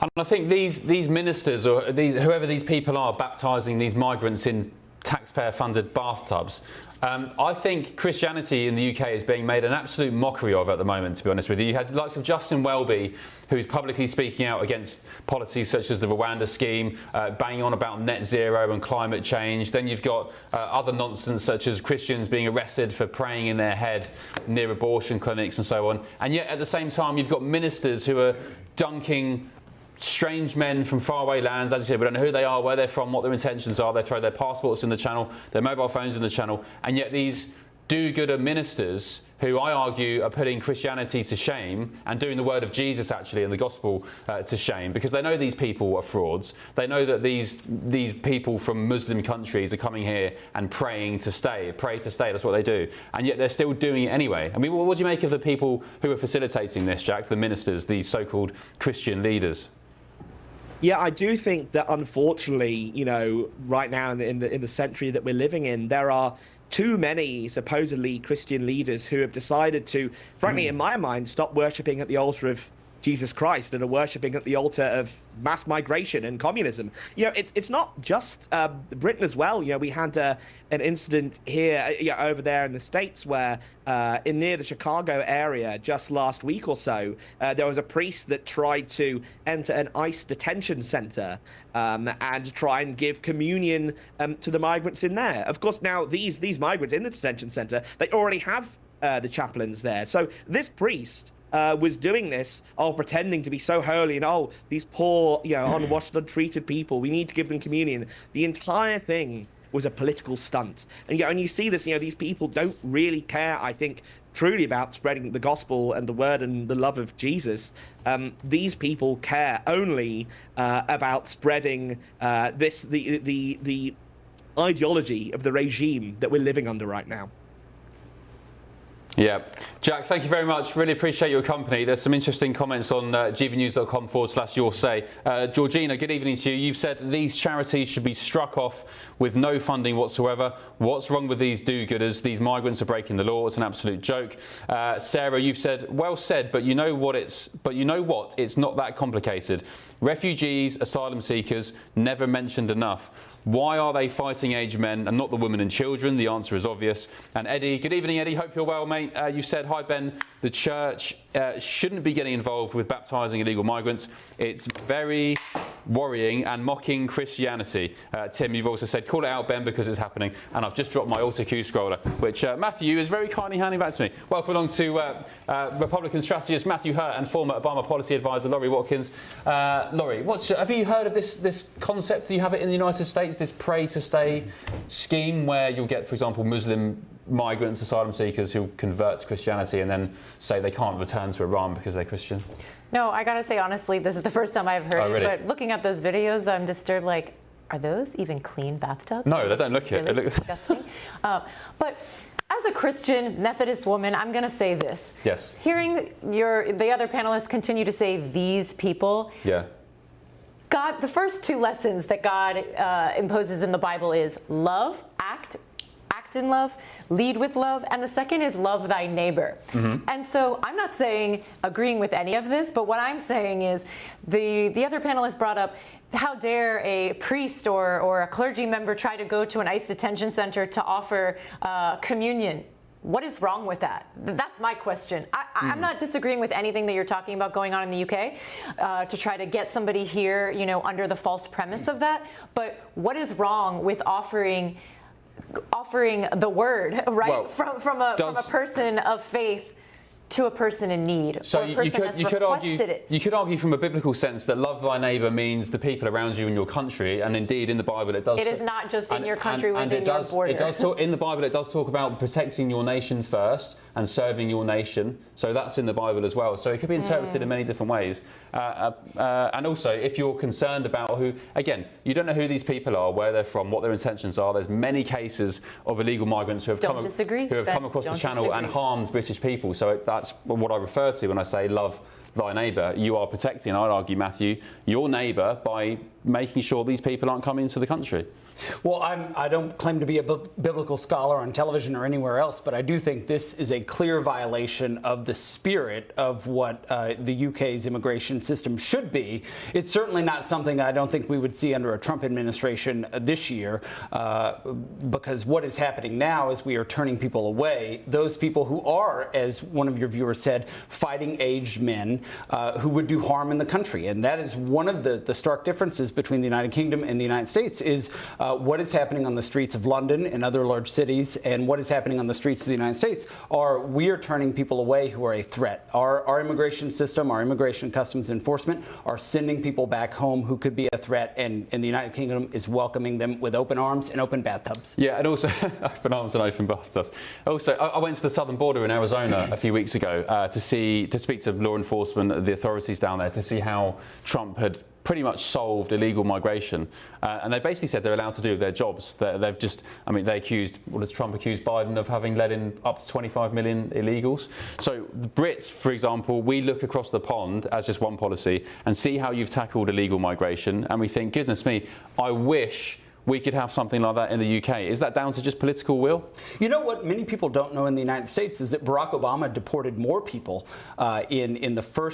in his first term than Donald Trump. Was that your policy advice, Laurie? So, hey, it's a great record that I'm going to counter, and Matthew's countering with it. So, yeah, you can talk about Biden all you want, but Obama was doing some of the right things, I believe, when it comes to immigration policy, because we have no comprehensive immigration policy in this country, and it's so desperately needed. Also, there was clips I was watching of Bill Clinton, even Hillary Clinton, from maybe 10 plus years ago, talking about all sorts of policies. Let's talk about migration, which would be considered today, the Democrats today would call it far right. They'd probably call it Nazi rhetoric. Well, it was Hillary Clinton in the 2008 Democratic primary who made many of the statements of the videos that you would have seen. It was a mainstream point of view, even through the first half of the Obama administration, for most Americans to think it is reasonable and responsible to secure our borders and to deport people who are a threat to their communities and who've been a threat in the country that they fled from. Laurie, just finally, what do you make of the illegal migration policy situation going on here in the US? Is it a case of, yes, good job, or are you is it just kind of like similar to a super trawler in an ocean where you're just taking everything in and regardless of the end result, collateral damage happens as well and you're kicking out people who maybe should be here? So during the first term, I spent a lot of time working with Catholic Charities, actually, in McAllen, Texas, when there was family separation going on. So I'm glad that necessarily is not happening but it is actually happening on this side of the border, here within cities across the United States. And the ProPublica report that is jarring, saying that up to 170 U.S. citizens have been detained and put in ICE facilities. That I do not agree with. Have they been kicked out or just detained whilst sort of investigations take place? No, they've been detained. They've been separated from their families, not given medication, not giving access to a lawyer, due process, and then saying, oh, we're going to let you out. Just imagine if that happened to you, how traumatizing that would be for you. Well, on the southern border, I was literally at the border wall, and I'd like to get your take from both of you on this, on whether you think it's kind of ethical or right or not. So I was speaking to some Mexicans through the wall, and one guy told me that he'd just been kicked out from Utah. He'd been there 22 years. He'd had 3 children in the United States. His wife came with him illegally. They broke in illegally 22 years ago. But he set up life in Utah. He said he worked and paid taxes, although I'm not sure how he could do that if he... Absolutely, they pay taxes. Don't you need a social security number to pay taxes? No, you pay... No, absolutely. That is a misconception. People that come here that are in a status, TPS status, where they are going through the court system, where also... You've seen all these images of ICE detaining people and ripping them out of courthouses when they're going to do the right thing. That's also a problem that I have. They are doing it, finding a legal pathway to citizenship. But he hadn't. He'd been here 22 years. You're saying that he wasn't paying taxes, though. That's an assumption. You were saying that that's not allowed. How can you pay tax as an illegal? If you're not registered on any system, you're filing a W-2, a W-9, you absolutely do not have to be a U.S. citizen to pay taxes. I have tons of friends. Okay. You're here, right? You have to pay taxes. I'm not sure if I am. I mean, hopefully the IRS is in Washington. Exactly. So if you're on a visa, if you're on temporary protective status, you absolutely pay taxes. Well, that's a side point. So he was here 22 years. He's had kids here, but then ICE pulled him over in a car and they kicked him out and said, you broke in illegally. Should that man have been able to stay in the United States? If he was going through the proper process, yes. I don't think he was. If he wasn't... He couldn't really speak English. He'd been here 22 years. If he wasn't, then he got caught up in the system, and yes, he was deported, and that family is probably broken in many ways, and it's a tragedy for many reasons. But do you think that's right? Should he have been allowed to stay? There's personal responsibility. We're talking about accountability throughout this whole show, right? So in those situations, I don't know the details, but it sounds on the surface from what you're saying, yes, there should be accountability for that. Well, your thoughts, Matthew? You know, I absolutely think that we have an inconsistent immigration system over the last 20, 30, 40 years. I do think that that is partially Congress's responsibility to address. Agreed. And what we have are situations like DACA, Deferred Action for Childhood Arrivals, and others that create a purgatory, if you will, for people who are in between legal and illegal status. And I think that is a question that we have to answer in Washington with our political leaders, and I think they need the courage to do it. Yeah. And another issue is Trump is trying to get rid of birthright citizenship, which is literally in the Constitution, Ben. Yeah, how? Which parts of the Constitution? Somebody gave me the full copy yesterday. I've not read it, of course. Oh, I didn't bring my pocket Constitution. Shucks. But yeah, I mean that's another massive discussion. I mean, did you agree with that birthright citizenship just because your kids were born here? You know, I haven't thought about it. I don't. I think that we've got so many other issues as it pertains to illegal immigration that we should resolve those issues first, and then we should bring over J.K. Rowling and Graham Linehan and the remaining members of Monty Python to bolster the comedy and the art of the United States. Well, they're in. Graham's in Arizona now. He is now. He has sought refuge in the US, so he's in Arizona. He can stay. Yeah. Right, great stuff. Thank you for that. Appreciate it. gbnews.com/your say. Lots of comments coming in. I'll get to them very shortly. In response to reports of illegal migrants being baptised in migrant hotels in Britain, a Home Office spokesperson has told GB News the UK has a proud history. The UK has a proud history of welcoming those who are genuinely fleeing religious persecution. Religious conversions do not guarantee refugee status. All asylum applications are carefully considered on their individual merits. And GB News has approached Durham, Northumbria and Cleveland Police for comment, but they haven't yet responded. Very good. Right, still ahead on The Late Show Live. And oh, you got to watch that. Watch that. You're not allowed to break that. That mirror is 400 years old. A camera just hit the mirror. US President Donald Trump laces up his gloves again in the Oval Office. He scolds a reporter after he knocks a 400-year-old mirror during his White House meeting with Anthony Albanese, the Australian Premier. And it's the kind of thing I'd probably do if I strolled into the Oval Office.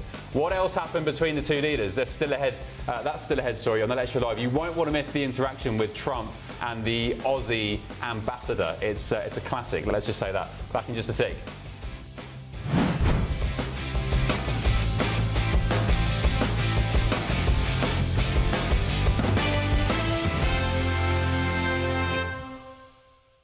We thought it mattered so much 40 years ago, we sent a task force 8,000 miles away to defend the rights of people in the Falkland Islands.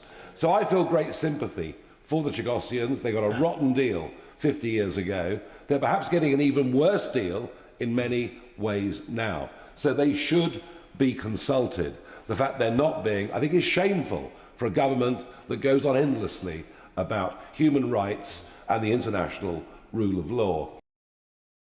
Welcome back to The Late Show Live. That, of course, was Reform UK leader Nigel Farage addressing the Commons earlier this evening over the absolutely absurd Chagos Islands surrender. Well, today, MPs voted for Sir Keir Starmer's plan to transfer ownership of the Chagos Islands to Mauritius. That followed a long-running legal battle in international courts. Why we listen to the ICJ, I don't know. They have no jurisdiction over us. They can just, countries all over the world ignored the arrest warrant for Netanyahu. Why don't we do the same with Chagos? They are set to be handed back.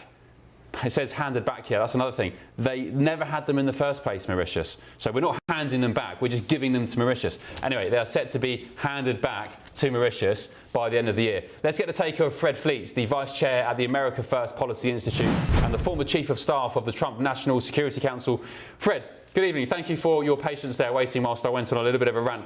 We're not giving the Chagos Islands back to Mauritius because Mauritius never had the Chagos Islands. What does the Trump administration really think, Fred, of our Chagos surrender? I think it's outrageous. This is what liberal governments do. They give in to globalists. They give in to the world government. Diego Garcia, a very critical U.S.-British air base, is located in the Chagos Islands. And what is going to happen is that these islands will go to Mauritius, and this will undermine the security of this island chain. There will be a presence in China over time. We simply know that. It's a ridiculous decision. I understand that conservatives in the UK are starting to stand up to the Labour Party and to say this just cannot be. This base is crucial for regional security. It's the base the U.S. might have used to bomb Iran. It's a base we will be using to defend security in the whole Indian Ocean. And frankly, it is outrageous. Look, this is why elections have consequences. If you elect governments with incompetent foreign policy, like we did with Joe Biden, and which unfortunately the British did with the Labour government, this is the kind of thing that happens. But Fred, why hasn't any of the cabinet at the Trump administration been vocal about this, if it is such a concern? I mean, Marco Rubio said in May publicly that he supported the agreement, but that was off the back of lots of conjecture and sort of source quotes in the media saying that the Trump administration was absolutely furious with the surrender of the Chagos Islands. Well, I would rather issues like this be handled privately rather than criticizing. I can criticize the British government. I'd rather Trump officials work behind the scenes to see if they can work this out. I didn't like it when Biden criticized the Israeli government. Friends don't work that way. But frankly, if this is not reversed, I think Trump's going to have to speak out. OK, and Fred, also there was some action in the Oval Office today. President Trump was meeting Anthony Albanese, the Australian Premier. What were they meeting about? The AUKUS deal was on the agenda. What is the AUKUS deal? Just remind British viewers what the AUKUS deal is. It's an alliance between the US, the UK, and Australia to promote stability in the South China Sea and the Asia Pacific, and it includes selling nuclear submarines to Australia. And this was really a crucial meeting because it was really unclear before Trump spoke today where he was on the AUKUS agreement, whether he supported selling these nuclear submarines to Australia. There are some in the Trump administration who were questioning that deal, and we weren't sure whether they were winning. Looks like they weren't winning. Trump's solidly behind it.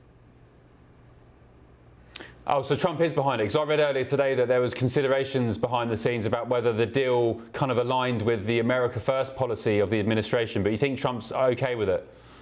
If you hear his statements today, he's for it and he wants the submarines to go forward. It is not inconsistent with America First. We have to stand with our allies, the UK, Australia, Japan, South Korea, to counter the threat from China. This is a threat to global security. It's a threat to American security. OK, and one more thing, Fred, I want your reaction to this it's another funny moment from President Trump. He's a bit of a comedian, whether you like him or not. This was the moment he clashed, or targeted at least, the Australian ambassador to the US. Take a look. Go ahead. There's been concern in Australia that it's taken 9 months to get this meeting. Have you had any concerns with this administration, with the stance on Palestine, climate change, or even things the ambassador said about you in the past, the Australian ambassador? I don't know anything about him. I mean, if he said bad, then maybe he'll like to apologize. I really don't know. Did an ambassador say something bad about him? Don't tell me. I don't. Where is he? Is he still working for you? Yeah. You said bad? Before I took this position, Mr. President. I don't like you either. I don't, and I probably never will. Go ahead. Yeah, Fred, that was the Aussie ambassador to the US, Kevin Rudd. What do you make of that? Is Trump being serious there, or is he just joking around? It feels like he's being semi-serious. Well, this is also a great meeting because we know Liberal members of the Australian government said some unfortunate things about candidate Trump last year. They now realize they have to work with Mr. Trump. They had to work with the United States. They've moved beyond that nonsense. But I'll tell you, I refused to meet with the Australian ambassador while Trump was a candidate. And I'm glad that came up today because I think when we have a presidential election, officials from other countries shouldn't be smearing individuals who may win the election. So it was great to see him get his comeuppance. Maybe I'll meet with that ambassador now. Well, Fred, I don't want to be a grass or a telltale, as they say in the United States, but the Labour government, they sent people to, or Labour MPs at least, they campaigned in Pennsylvania for Kamala Harris. David Lammy, our Foreign Secretary, well, just recently Foreign Secretary, just gone to some other job, he called Trump all sorts of names. You can imagine them, Nazi, Hitler, whatever he said years ago. Keir Starmer said he wouldn't have him round for dinner. I mean, do you think Trump's forgotten those kind of comments? I've refused to meet with Lammy too, but mostly because I didn't like his positions on Israel. I thought he was anti-Israel. He's too pro-Palestinian. But I think that's an issue. Look, we have to work with Mr. Lammy. I understand he's a nice man. I understand Rubio has worked very closely with him. But look, I think there were British officials who are meddling in our election. We've moved beyond that, but frankly, that can cause problems in our bilateral relationship. Yeah, well, you did the job anyway. Regardless of Labour MPs knocking on doors in Pennsylvania, in the battleground state, you did the job. So, yeah, all's well that ends well. Fred, thank you very much. Really appreciate your company. Fred Fleet's the Vice Chair at the America First Policy Institute and, of course, the former Chief of Staff of the Trump National Security Council. Thank you, Fred. Let's bring in the panel now. Republican strategist Matthew Hertz and former Obama policy advisor Laurie Watkins. Laurie, had you seen that Aussie ambassador clip today? Just before I came on set. Are you proud of your president when you see that kind of interaction? Do you think it's funny, or do you think it's kind of like, I don't know, not acceptable for a president to do that? Well, that's definitely Trump's way, right? He tries to inject some humor. It's part of his personality. And in a lot of ways, it disarms people, right? Mm-hmm. But I think there is always truth to Trump's jokes or whatever he says, especially publicly. So, yeah, and he holds a grudge. So, yeah, that's clear. Do you think he's holding a grudge against the likes of Starmer and Lammy and Labour for campaigning? You know, certainly charming and disarming in this regard, but I do think that he has a long memory in these instances. So these interactions with Australia, with the United Kingdom, particularly with the party in power, it's going to cause a strain privately, and it may manifest it as a joke or something lighthearted in public. And I think that is, again, that's part of his personality and part of his style. It's probably, actually, thinking about it, the best way, as you said, Laurie, to disarm someone, you know, or who you've got a problem with. Do it with a wry smile, bit of a joke, but underneath the surface, you know that they're being... First rule of diplomacy. Yeah, exactly. Absolutely serious. I'm not sure if you guys are sort of too in depth with the detail on the Chagos Islands, but somebody said, why isn't Trump putting his foot down over the Chagos Islands, Matthew? Glynis, you said that. Good evening, Glynis. Why isn't Trump putting his foot down? I mean, does America care that much? You know, I think when it comes to foreign policy, we've got an America First outlook. However, you know, as Fred said in the last segment, there are serious questions about China's supremacy in the South China Sea and across the Pacific, and I think this could raise a serious enough question that would bring this front and center to Secretary of State Marco Rubio and President Trump. I'm trying to, Laurie, think of an example of a comparison. I think it would be akin to the US maybe giving away, maybe not as serious as Hawaii, but let's say Hawaii because it's a faraway island, and paying another nation to take it off your hands. Can you imagine, or can you sympathise with why Brits are so furious about this? Well, I was formerly at the Pentagon, so what comes to mind for me is exactly what Fred said. I'm concerned about national security. Yeah. If there's implications of that, we can partner and put some of our own men and women there, to make sure that China, also Taiwan. No one really mentioned Taiwan. That's another concern that we should be having, is protecting Taiwan right now from China and their aggression, because we're all very concerned that that's going to be the next move. That we should have that location. Britain should have that location. And does it serve the interest of the United States? Just on the surface, probably yes. So that could be a negotiating tactic for Trump to work on something down the road. Yeah, and there were reports earlier tonight suggesting China was looking to buy up neighbouring islands around the area. So it just goes to show what their intent is.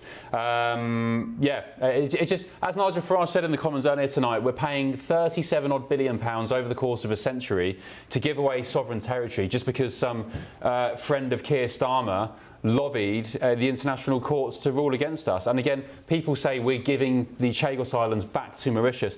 Mauritius never had the damn Chagos Islands. It was never in their possession in the first place. Anyway, gbnews.com/your say. Still ahead on The Late Show Live.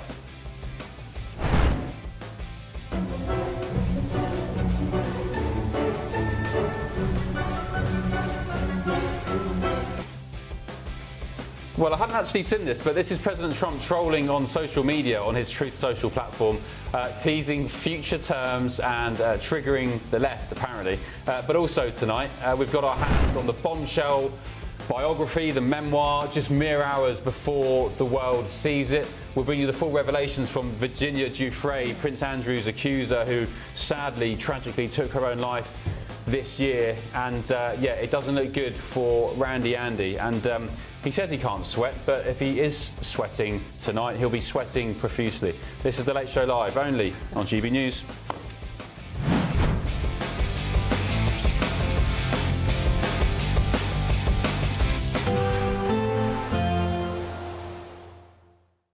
Expect warm spells with the odd rude interruption. Box Boiler sponsors the weather on GB News. Hello there, good morning. Welcome to your GB News weather update from the Met Office. An unsettled week to come, with some wet and windy weather arriving later Wednesday through into Thursday before turning colder as we progress into the weekend. For today though, to start, we'll see a mix of cloud, also some brighter spells, but there are going to be plenty of showers, particularly across western areas, northwestern parts of England, also western Scotland. These will merge into longer spells of rain, and eventually into the afternoon we'll see some showers moving into eastern areas too. The best of the brightness likely across parts of the south and southeast, but even here we could see some isolated showers. Temperatures are around about average for the time of year, highs reaching 16 degrees Celsius.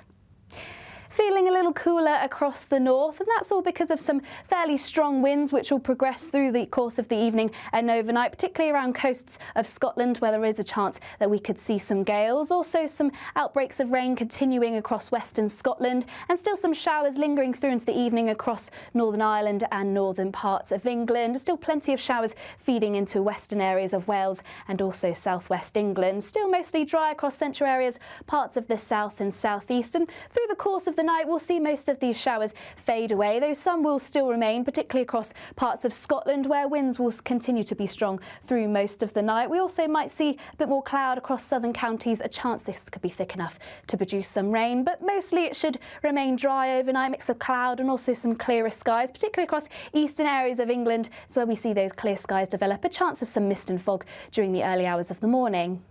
This will lift and clear, and Wednesday should be a mostly dry, settled day. There are still going to be some showers, particularly across parts of northwest England, Northern Ireland, western coast of Scotland. Still fairly blustery too across the far north of Scotland, and it's later into the evening where we'll see a return of some wet and windy weather, particularly across parts of the southwest.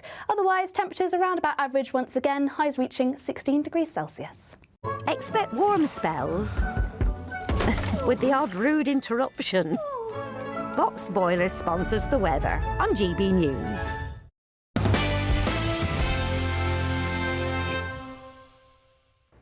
Hello, welcome back to The Late Show Live. Before we get to the front pages tomorrow, let's go back to the Prince Andrew scandal. It rolls on and on. Today, we got our hands on Virginia Giuffre's bombshell book, From Beyond the Grave. Our royal correspondent, Cameron Walker, had the tough job of rifling through it, and it's a harrowing read. Here's all the details.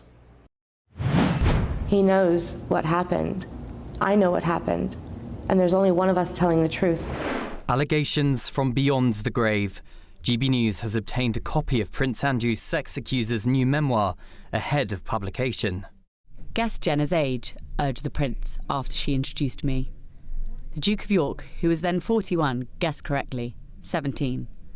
My daughters are just a little younger than you, he told me.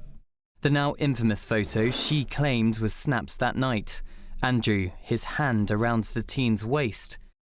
He was friendly enough, but still entitled, as if he believed having sex with me was his birthright. Virginia Giuffre, who took her own life in April, recounts her harrowing story about the alleged sexual abuse she endured at the hands of Jeffrey Epstein and Ghislaine Maxwell. She alleges she had sex with Prince Andrew 3 times when she was underage and claims the prince continues to deny. But the book goes further, making new claims when describing her out-of-court settlement with the disgraced Andrew, a settlement involving no admission of liability. Prince Andrew's team have even gone so far as to try and hire internet trolls to hassle me. Separately, police say they are actively looking into claims that Andrew ordered his taxpayer-funded bodyguard to dig the dirt on Virginia, and his links to alleged Chinese spies continue to come under scrutiny. Meanwhile, the King's work continues to be overshadowed by his brother, including a visit to survivors of the recent terror attack on a Manchester synagogue.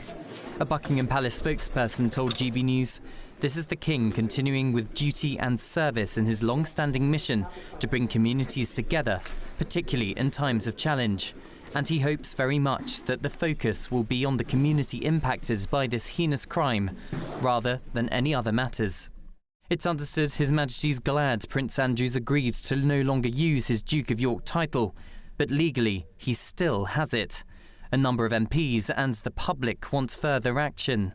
So what could happen next? To legally remove a dukedom, an Act of Parliament is needed. MPs voting through legislation for the King to give royal assent. This takes up valuable parliamentary time.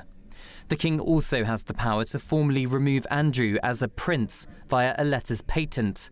But this would be such a major constitutional move, it's thought His Majesty would only do so on government advice. The government, however, says it takes its lead from the royals. We want to make sure we, keep a clear distinction between His Majesty's government, what we're doing, and the decisions that rightly need to be made, and it appears are being made by the King and the royal family.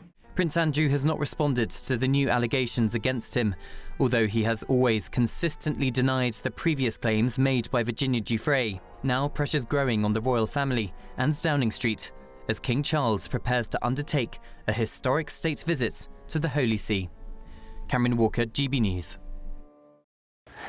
Oh, dearie me. There we go. Cameron Walker there, GB News political royal correspondent, rather. I just think the poor woman, Virginia Giuffre. Andrew, of course, denies all allegations, but he's been proven to be a liar. So, there we go. Let's get the thoughts of my panel. Laurie, what do you make of Prince Andrew, this scandal from across the pond?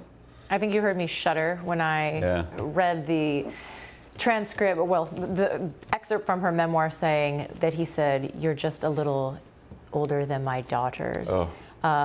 Disgusting. But I just want, again, to say this poor woman who is a survivor of multiple years and years of grooming and sexual assault, just all of it.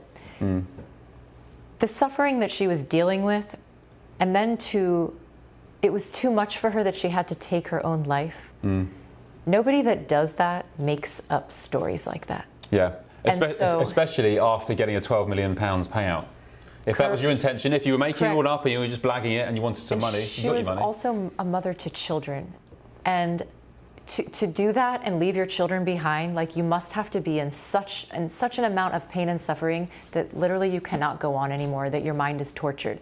And it's just an absolute terrible situation, and I hope that there is accountability in whatever way that maybe Parliament and the government decides to do so. But I commend, King Charles in taking action and stripping him of these duties, because I think that's a really big deal.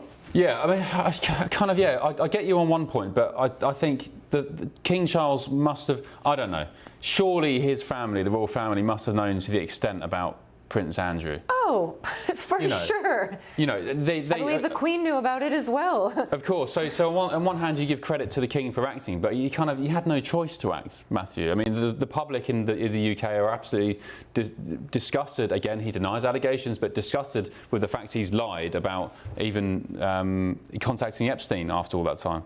It's incredibly heartbreaking stuff, and certainly when this book hits the shelves tomorrow, I think more and more people are going to see what has happened, and perhaps it will cause a public outcry for Parliament and the King to act. Yeah, I think they need to. I think that the Labour government need to table that a bill, basically stripping him of his titles. But also, would it set a precedent? Would the likes of Harry and Meghan then be up for the chop of having their titles ripped away? I know some people would support that. Anyway, let's take a look at the newspaper front pages hitting the shelves in Great Britain tomorrow. The I newspaper: revolutionary bionic chip helps blind patients to regain their sight again. I saw this a bit earlier. I was reading it and I got somebody called me. Sounds like an amazing development where blind people are now being helped to regain their sight, which is absolutely brilliant news. The Sun newspaper tomorrow: KCX charged with raping a 13-year-old girl. Who's this? Casey Price. Oh, is that what's his name? Kieran Hayler, married to Katie Price at the time. He's been charged with raping a 13-year-old girl. Is it Kieran Hayler? Yeah, Kieran Hayler.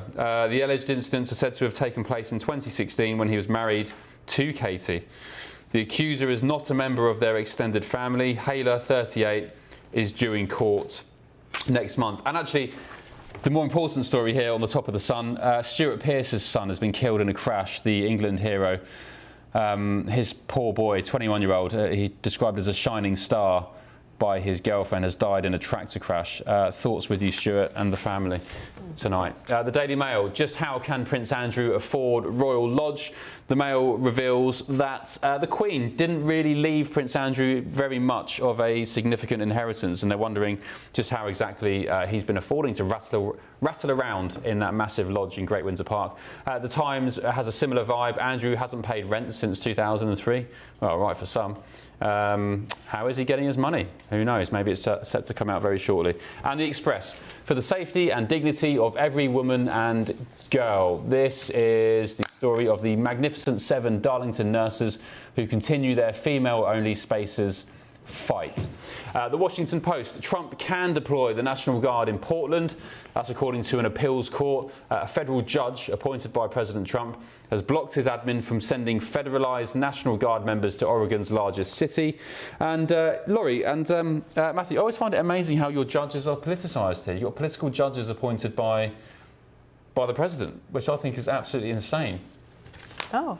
Does it not? I mean, not to you? I mean, as a Brit, our judges are meant to be apolitical. You could argue maybe they're not. Immigration judges are accused of being activists, but they're not. You don't get Republican judges or Democrat judges. Well, how do you feel about the Supreme Court then? Well, exactly. Yeah. I mean, I think it's madness. I think it's absolutely madness. Well, it tends to be with the advice and consent of the Senate for federal judges. In many states, judges are elected nonpartisan. Some of them have partisan labels. In my home state of Tennessee, we have retention elections for judges, so they're appointed and they can only come off the bench if enough voters pull them off. So we've got a very interesting structure with our judiciary at all levels of government in the United States. Yeah, I'm not sure how I feel about it. And this president, I think, is, he's not stopping at all by making attacks against these judges. So I think he is perpetuating the politicization of this even more by saying, I don't agree with this decision. It was a left-wing radical. And then most of the time, we find out that they were Trump-appointed judges that have disagreed with him. Did Obama or, no, it's not a gotcha question, I don't know, but did Obama or Biden not sort of pack the Supreme Court with Dem judges? No? They appointed the number that they were allowed to based on vacancies, but Donald Trump, we know what happened with Obama appointed that his name is Merrick Garland, for example, who was never sworn in. His hearing was never scheduled. You remember that, right? Yeah. And then we lost the opportunity of that seat. And so Trump got to appoint, wasn't it 2 or 3 Supreme Court justices? Yeah. I also find it insane how you've got sort of politicized DAs as well, like Letitia James in New York, you know, all these. They're elected. I'm sure there's Republican by ones the as well, people. but Soros-funded DAs as well. You know, it's a very interesting concept, this side of the pond. Anyway, let's get the take of the Spectator's Angus Colwell, who is in London, talking about tomorrow's newspaper front pages. Angus, sorry to keep you waiting. We've got sidetracks there with my American curiosity. What would you like to talk about? Well, there's this interesting story that I believe you talked about earlier about the Met. They're going to stop investigating non-crime hate incidents. That sounds great, but they're not going to stop recording them. Where are they going to record them? It sounded like too much of a good thing initially when you read the paper, and then when you read the sort of copy of the article, you realise, oh no, of course the Met aren't really changing what they were doing. Right, Angus, I want you to explain to my American friends here what are non-crime hate incidents. First of all, Laurie, do you know what they are? No. No? Matthew, do you know what they are? I'm not sure. All right, Angus, go ahead, mate, my friend. What are non-crime hate incidents? Well, if you sort of tweet something that the police don't like very much, or that you don't like very much, you could maybe call the police and you could dob someone in. And the police will go around, and they won't convict you of a crime, but they will take it down and then investigate you, and it'll go down as a non-crime hate incident.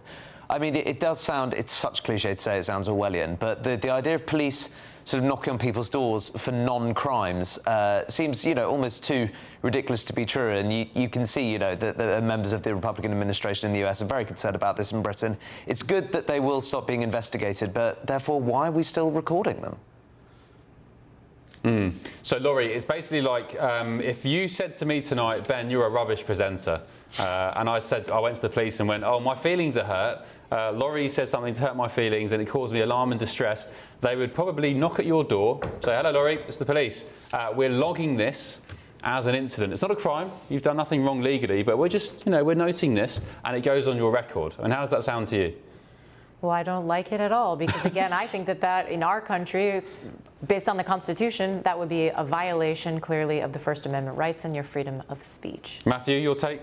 Certainly agree. I think that you should be able to tweet or post on social media almost whatever you want, so long as you aren't calling for direct threats on individuals. And I think that is the concept of the freedom of speech expands far beyond just the First Amendment protection in the United States. It is that concept that we can go right up to the line to say what it is that we believe without causing or calling for harm against someone else. OK, let me ask you another question, Matthew and Laurie. Angus, sorry to hijack this. The Lucy Connolly tweet. Are you aware of Lucy Connolly, who she is? So she was a woman who was banged up for 2.5 years in Britain for tweeting during the Southport riots last year, burn the hotels down, the migrant hotels down, ... for all I care. She deleted the tweet 4 hours later. There's some context and background to it. She lost a child when she was young. She was distraught that 3 girls had been murdered in Southport at this Taylor Swift dance class. Anyway, she tweeted that and got 2.5 years in prison. Would that reach the threshold, Matthew, in the United States for incitement? That's a great question. I think in context, burn the hotels down for all I care, and that distraught history that she experienced, I would have to ask serious questions about it, and I don't think it would warrant any prison time, in my opinion. Laurie, what's your take? What do you reckon? Well, I'm not a lawyer, so I would have to consult with a lawyer on that, but not being specific in calling for violence of specific individuals or a specific hotel and, say, burning all the hotel. Again, I think that would fall under freedom of speech. Interesting. OK, Angus, anything else on the front pages of the papers that you've that's taken your fancy? I do have another free speech one for you, which is, I don't know if you remember Bob Villan, who performed at Glastonbury over summer and got in trouble for chanting death, death, death to the IDF, and the BBC didn't pull the live stream from their channel. He's spoken to Louis Theroux, one of our sort of most popular journalists. He's claimed that has he? Brilliant. Yeah, he's claimed that BBC figures praised his controversial performance. Which he'll have to provide some evidence for it, but I think it is a reminder of quite how terrible the past year has been for the BBC. They had a documentary in Gaza where there were links to Hamas agricultural minister's son. There's the Bob Villan incident, and I don't think they'll like this being dragged up on the front pages of the papers yet again. What paper's that on, Angus? That's on the Telegraph, just right, little story at the bottom. Bob Villan, the bad boys who reckon they're pretty street and, you know, pretty tough. And in actual fact, his real name, the lead singer of Bob Villan, is Pascal Robinson Foster, and he grew up in leafy Ipswich on the east coast of England. So, yeah, Well, there it is, front page of the Telegraph.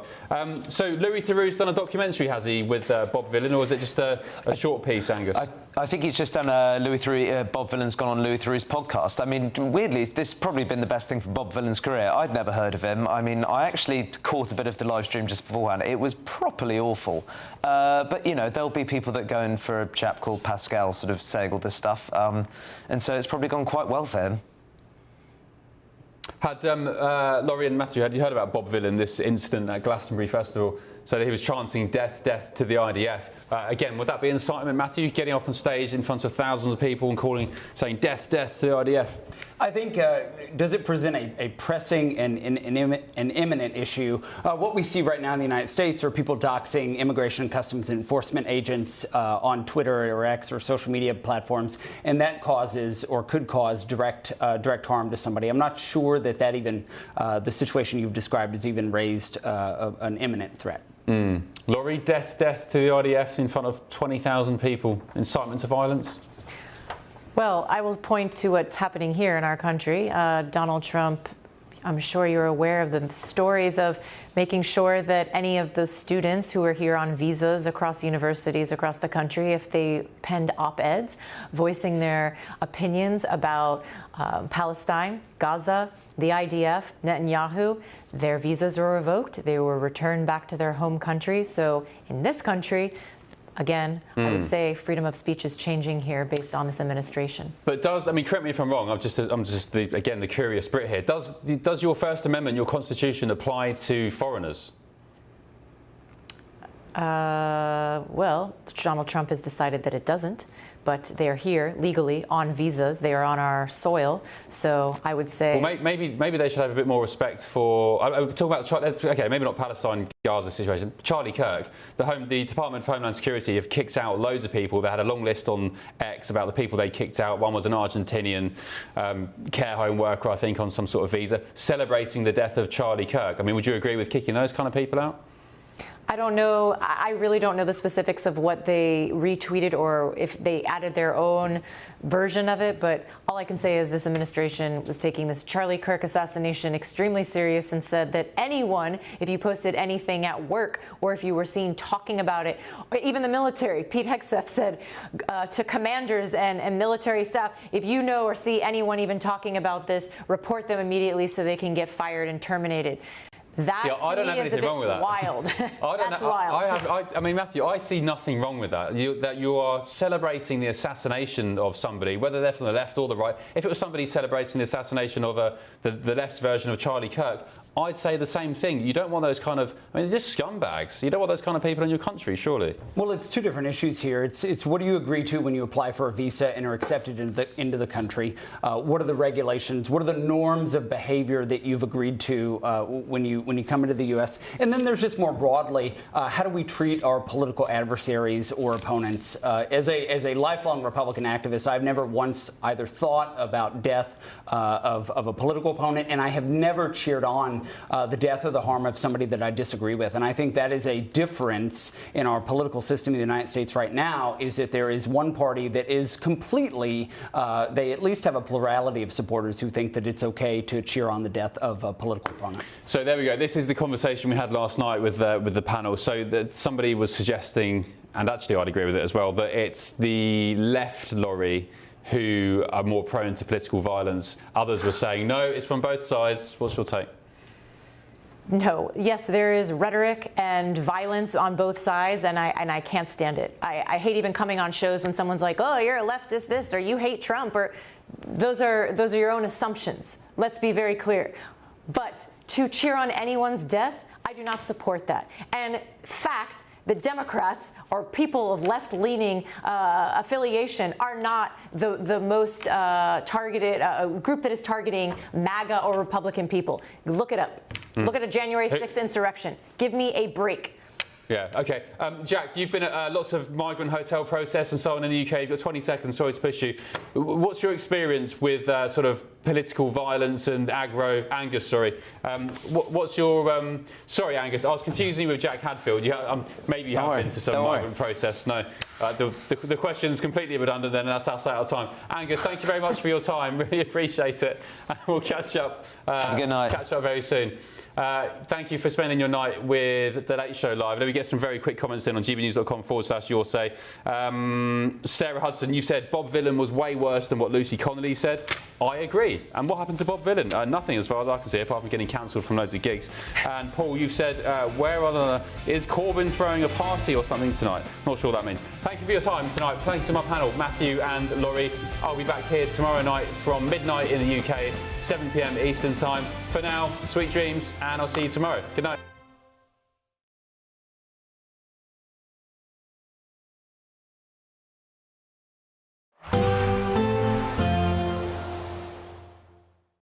Today, clouds overhead, total zen within. Boxed Solar sponsors the weather on GB News. Hello there, good morning. Welcome to your GB News weather update from the Met Office. An unsettled week to come with some wet and windy weather arriving later Wednesday through into Thursday before turning colder as we progress into the weekend. For today though, to start we'll see a mix of cloud, also some brighter spells, but there are going to be plenty of showers, particularly across western areas, northwestern parts of England, also western Scotland. These will merge into longer spells of rain, and eventually into the afternoon we'll see some showers moving into eastern areas too. The best of the brightness likely across parts of the south and southeast, but even here we could see some isolated showers. Temperatures around about average for the time of year, highs reaching 16 degrees Celsius. Feeling a little cooler across the north, and that's all because of some fairly strong winds which will progress through the course of the evening and overnight, particularly around coasts of Scotland where there is a chance that we could see some gales. Also some outbreaks of rain continuing across western Scotland, and still some showers lingering through into the evening across Northern Ireland and northern parts of England. Still plenty of showers feeding into western areas of Wales and also southwest England. Still mostly dry across central areas, parts of the south and southeast, and through the course of the night we'll see most of these showers fade away, though some will still remain, particularly across parts of Scotland where winds will continue to be strong through most of the night. We also might see a bit more cloud across southern counties, a chance this could be thick enough to produce some rain, but mostly it should remain dry overnight, mix of cloud and also some clearer skies, particularly across eastern areas of England, so where we see those clear skies develop, a chance of some mist and fog during the early hours of the morning. This will lift and clear, and Wednesday should be a mostly dry, settled day. There are still going to be some showers, particularly across parts of northwest England, Northern Ireland, western coast of Scotland. Still fairly blustery too across the far north of Scotland, and it's later into the evening where we'll see a return of some wet and windy weather, particularly across parts of the southwest. Otherwise, temperatures around about average once again, highs reaching 16 degrees Celsius. Today, clouds overhead, total zen within. Boxed Solar sponsors the weather on GB News.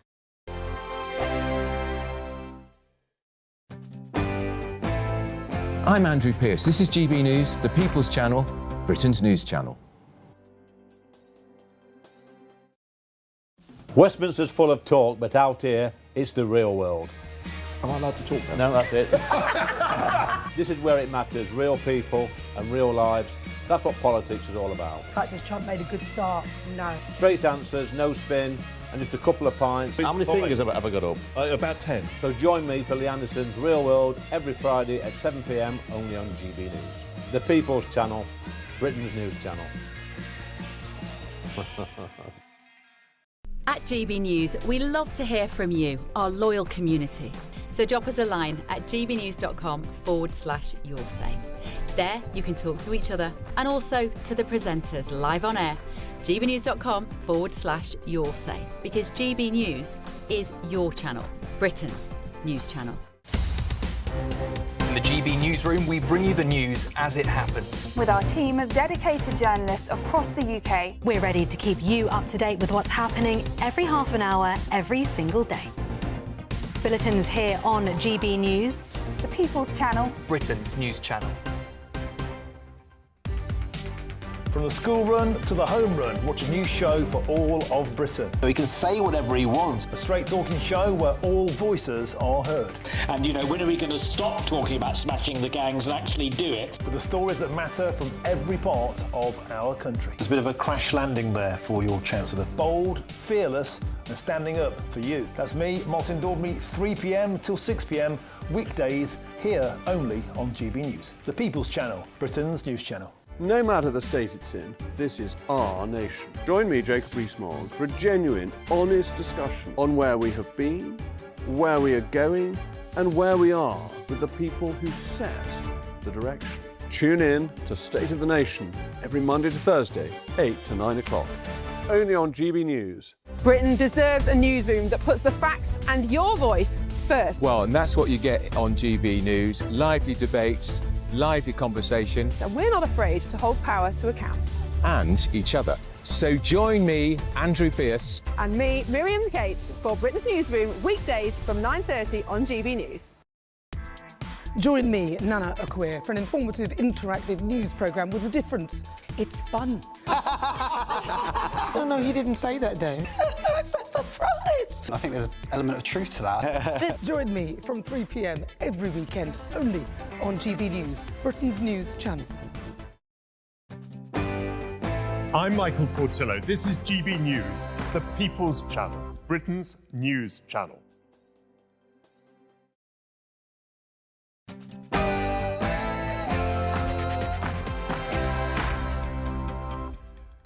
Very, very good evening to you and welcome to GB News Tonight with me, your host, Martin Daubney. Coming up on tonight's show.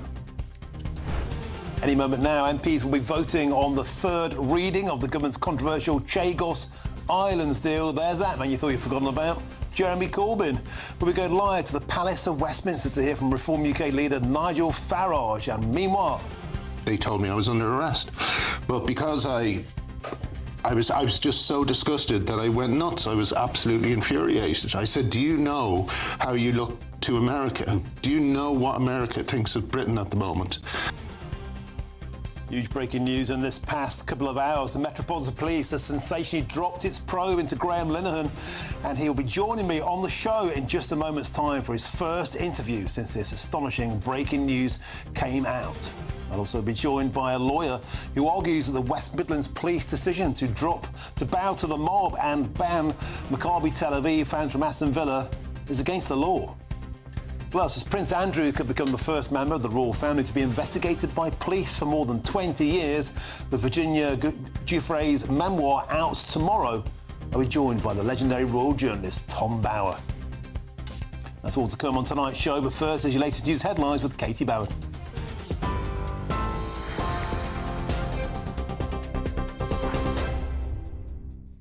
Martin, thank you and good evening. The headlines at 1 minute past 7. And we start tonight with that breaking news. The Metropolitan Police will no longer investigate non-crime hate incidents, according to a spokesman. The move comes after it was announced today that comedian Graham Linehan would face no further action over 3 gender-critical tweets. The Met said that the decision to no longer investigate such incidents will provide clearer direction for officers. In a statement, the force said that Commissioner Sir Mark Rowley doesn't believe officers should be policing toxic culture war debates with current laws and rules on inciting violence online, leaving them in what he calls an impossible position. Non-crime hate incidents are incidents that do not count as crimes, but are perceived to be motivated by hatred towards certain characteristics such as race or gender. Elsewhere today, a palace source has told GB News that allegations against Prince Andrew should be examined in an appropriate way. The Metropolitan Police is actively looking into the allegations that he asked his taxpayer-funded bodyguard to dig the dirt on his sex accuser, Virginia Giuffre. It follows revelations in her memoir alleging Andrew's team even tried to hire internet trolls to hassle her online. Today, Downing Street would not be drawn on whether Parliament should pass legislation to strip Prince Andrew of his titles. The Prime Minister's official spokesman said that the question of legislation was a matter for the palace in the first instance, and that ministers supported the judgment of the King regarding Andrew's titles. Andrew denies all allegations. The King has visited Manchester and to that synagogue targeted in a deadly terror attack earlier this month. His Majesty was greeted by Rabbi Daniel Walker at the Heaton Park Hebrew congregation, where flowers and tributes now mark the spot of the deadly assault. Two worshippers, Adrian Dolby and Melvin Kravitz, were killed when an attacker armed with a knife and fake suicide belt tried to storm the synagogue on Yom Kippur. 3 more people were seriously injured before police shot the attacker dead within minutes. US President Donald Trump has met with Australian Prime Minister Anthony Albanese at the White House. The two leaders have discussed AUKUS, the joint treaty between Australia, the US and the UK. The Australian Prime Minister said he was hoping to take the partnership to the next level. President Trump and Prime Minister Albanese also signed a critical minerals agreement and discussed military equipment. The US President went on to comment on China, saying that he expects to work out a fair trade deal with President Xi. Also, during that press conference, President Trump said that he does not think Ukraine will win in its war with Russia. It comes as Ukrainian President Volodymyr Zelensky will travel to London to attend a meeting on Friday of the Coalition of the Willing. And Amazon says it has fixed the original problem that caused a major internet outage this morning, but that full recovery to all sites will take more time. More than 1,000 companies have been hit by the outage affecting Amazon's cloud system. Apps including Snapchat, Duolingo and even UK banks like Lloyds and Halifax have all been caught up in the chaos. The web service said that they were dealing with significant error rates at one of its main data centres in the US. The outage has triggered a wave of complaints online, with users warning the internet's gone dark. Those are your latest GB News headlines. Now let's go back to Martin. Tune into GB News Radio wherever you are, online, on DAB digital radio, on TuneIn, on Radio Player and on your smart speaker. Just say, play GB News.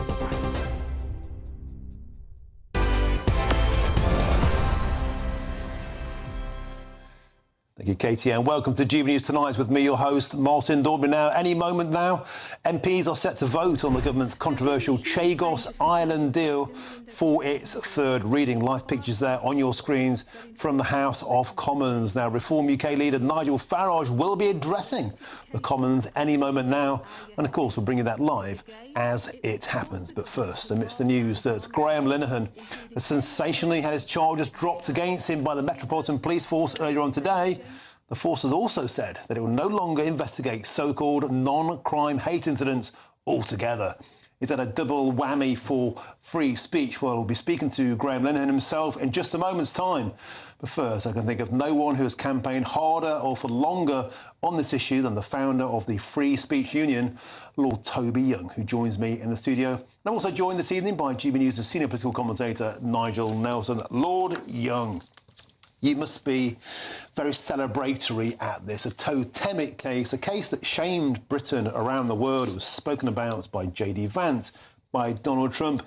Justice at last for Graham Linehan. Yes, I mean, the champagne corks are popping at the FSU's headquarters. We have been representing Graham. We put together a top legal team to challenge his arrest by the Metropolitan Police for 3 tweets, and today we learnt that our team's been successful. The Met have dropped all charges against Graham. He's been NFA'd. No further action is going to be taken against him. So that was the first victory of the day. We were incredibly pleased about that, very happy on Graham's behalf. And then a second victory. The Metropolitan Police announced just a couple of hours ago that they're going to stop investigating non-crime hate incidents altogether, which is a tremendous victory. We've been campaigning against the police acting like the paramilitary wing of The Guardian almost since the Free Speech Union was set up in 2020. So to finally see the country's biggest police force announce that they're no longer going to be investigating non-crime hate incidents is fantastic. But it's Al Alamein, it's not D-Day. We now have to persuade every other police force in the country to follow the Met's example, and the Met does set an example, I think, to other police forces, so hopefully that will start to happen. But they've also said they're going to continue to record, the Met are going to continue to record non-crime hate incidents for intelligence purposes. Why? This has long been their argument, that it provides useful intelligence, it shows patterns of where hate crimes might occur. This is the kind of rationale for recording. I mean, I've no real issue with the recording of them, provided they don't show up in enhanced criminal records checks. If you apply for a job as a teacher or a carer, something that requires an enhanced DBS check, they're called, non-crime hate incidents can show up at the discretion of police constables on your criminal record and prevent you getting a job. That is to say, I mean, it's quite unbelievable, you cannot get a job as a teacher or a carer because you've committed a non-crime, which is completely preposterous. So that's the next really important battle, to make sure they stop showing up on DBS checks. And we're not talking about a trivial number here, Martin. I mean, at the most conservative estimate, 133,000 NCHIs have been recorded in England and Wales alone since 2014.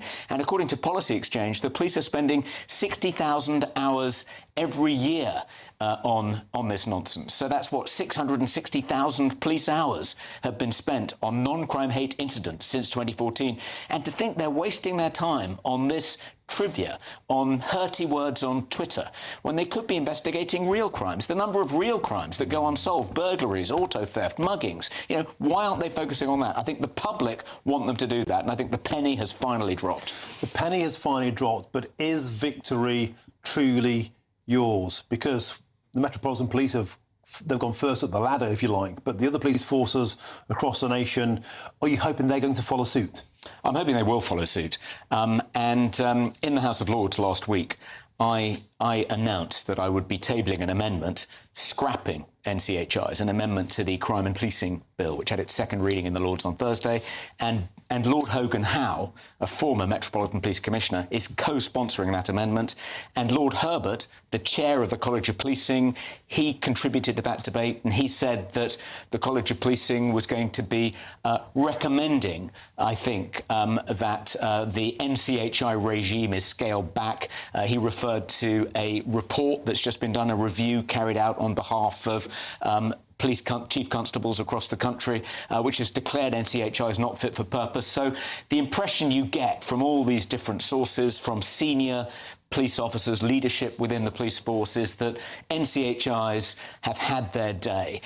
They aren't much longer for this world. And I think if the police do decide they want to continue to record something like NCHIs for intelligence purposes, they'll be rebadged as something else. The important thing is to make sure they don't show up and prevent you getting a job when you're forced to do an enhanced criminal records check. Thank you, Lord Young. Stick with us. Nigel Nelson, going to bring you in now. A victory for common sense, and it's one that should be replicated by every police force across the land. I think that's right. However, I mean, I do think that non-crime hate incident recording is important. I tend to agree with Toby not to actually appear on a job application at a later date. But the whole point of the exercise, they were introduced in 2005 as a recommendation of the inquiry into the Stephen Lawrence murder. And if they're used for intelligence purposes, for checking to see if there's any chance of these things escalating into something more serious, then they perform a useful function in sorting out where community tensions might be. So from that point of view, they're probably quite good. But then social media came in and they were completely weaponised and abused. We've got to the point now where people have a criminal record for saying something offensive. It might have started out as a good idea. It became a terrible one. Well, I mean, if it's a non-crime hate incident, they won't have a criminal record for that. If you move on to the grave... They can show up. They often do. Well, that's why I was saying I agree with Toby, that they should not show up. They're non-crime. It's not a crime. So why record them at all? They shouldn't show up on... Why record non-crimes at all? Record actual crimes. The reason for recording it is it gives you a picture of what is happening in communities. And so does real crime. Well, I mean, this could actually prevent real crime. If you see tensions escalating, the argument would be that you would see a crime on the horizon which would be much more serious, and you'd be able to nip it in the bud. So that's the point of them, provided they're used properly. Toby Young. Well, the police maintain that they are a useful intelligence-gathering device. And I think we have to respect the operational independence of the police. If they find these records useful, provided there's no possible way they can show up in an enhanced criminal records check when you apply for a job, then I don't think it's worth dying in a ditch over that particular principle. The essential thing is that they stop wasting all these hours investigating reports of non-crime hate incidents. They stop, I think, indiscriminately recording reports of hate crimes which turned out not to be crimes as NCHIs. I mean, if they're going to be useful for intelligence gathering purposes, they have to exercise their discretion and their common sense about what they record. At the moment, they're recording far too much, which is why we have, at a bare minimum, 133,000 on the police national database. Lord Young, the battle may be over for Graham Lennon, but the war isn't. And you have further plans to clear his name and take action against the Met. Tell us about that. Yes, so with this team, this top legal team we've assembled, the next step now is to sue the Metropolitan Police for wrongful arrest, amongst other things. I think the only way to stop the police overreacting to vexatious reports of hate crimes by woke activists is to make sure they pay a price when they overreact in this way. I mean, they made Graham's life miserable. They held him in a cell for 12 hours. He was greeted on his arrival after a long transatlantic flight by 5 armed police officers. His blood pressure spiked when he was in that cell to such an extent he had to be rushed to A&E. That shouldn't be happening. To stop it happening, we have to make sure the police pay a price for this kind of excessive, dogmatic, Stasi-like behaviour. Graham Lennon, who will be joining us later on in the show. Just to conclude, if I could, Lord Toby Young, this has been a very, very difficult fight for him. It's been an injurious fight to him for his personal life, his professional life, his reputational standing, and indeed his health. Yes, and I hope he'll be able to tell himself now that this long war I've been waging against trans rights activists, against children being encouraged to self-mutilate, the whole gamut of issues he's been doggedly campaigning against, it has cost him enormously. But I hope he can now take some solace from the fact that because of his principled stand, because he stood up to the Met on this issue, this ridiculous arrest, he has at least persuaded the Met to say what they've said today. They're no longer going to be investigating NCHIs. That's a huge victory, and he deserves a lot of the credit for that. Nigel Nelson, final word to you. Is that where we're at now? If people's lives are going to be hounded, their reputation left in tatters, their entire existence staring into an abyss, the only way to rectify this is to sue the police, to make them stop? Yeah, I'm not entirely happy about that. Reason being is that I don't think that the police in this particular case acted wrongly. So what Graham Linehan... So they acted in the right way. 5 geezers with machine guns for 3 tweets. Everyone keeps talking about the machine guns. These were at Heathrow Airport. Everyone carries a machine gun at Heathrow Airport. If I was arrested in the House of Commons over the road, it would be with a cop with a machine gun. So I don't think that's a major thing. The point here is that Graham Linehan put a tweet out which, on the face of it, incited violence. He was talking about punching trans people in the testicles. Yeah, so and that's the joke. Exactly. It's so a joke. If you take it literally... They're women with testicles. If you take it literally... That's the point. If you take it literally, it's an incitement to violence. If you take it figuratively, it is quite clearly a joke. Now, in this case, what are the police meant to do? And what Mark Rowley, the Met Commissioner, says is they were put in an impossible position. The words on the surface of it broke the law.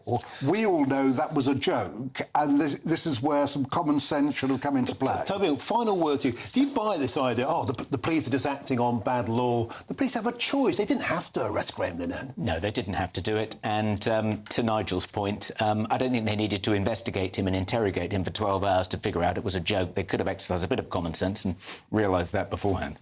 Lord Toby Young, superb as ever, and a huge victory for the free speech union today. Very well done to you, Nigel Nelson, superb. I know you're with me for the rest of the show. Now, just a moment's time, I'll be joined by a human rights lawyer who claims the decision to ban Israeli fans from Villa Park could be against the law. That's next.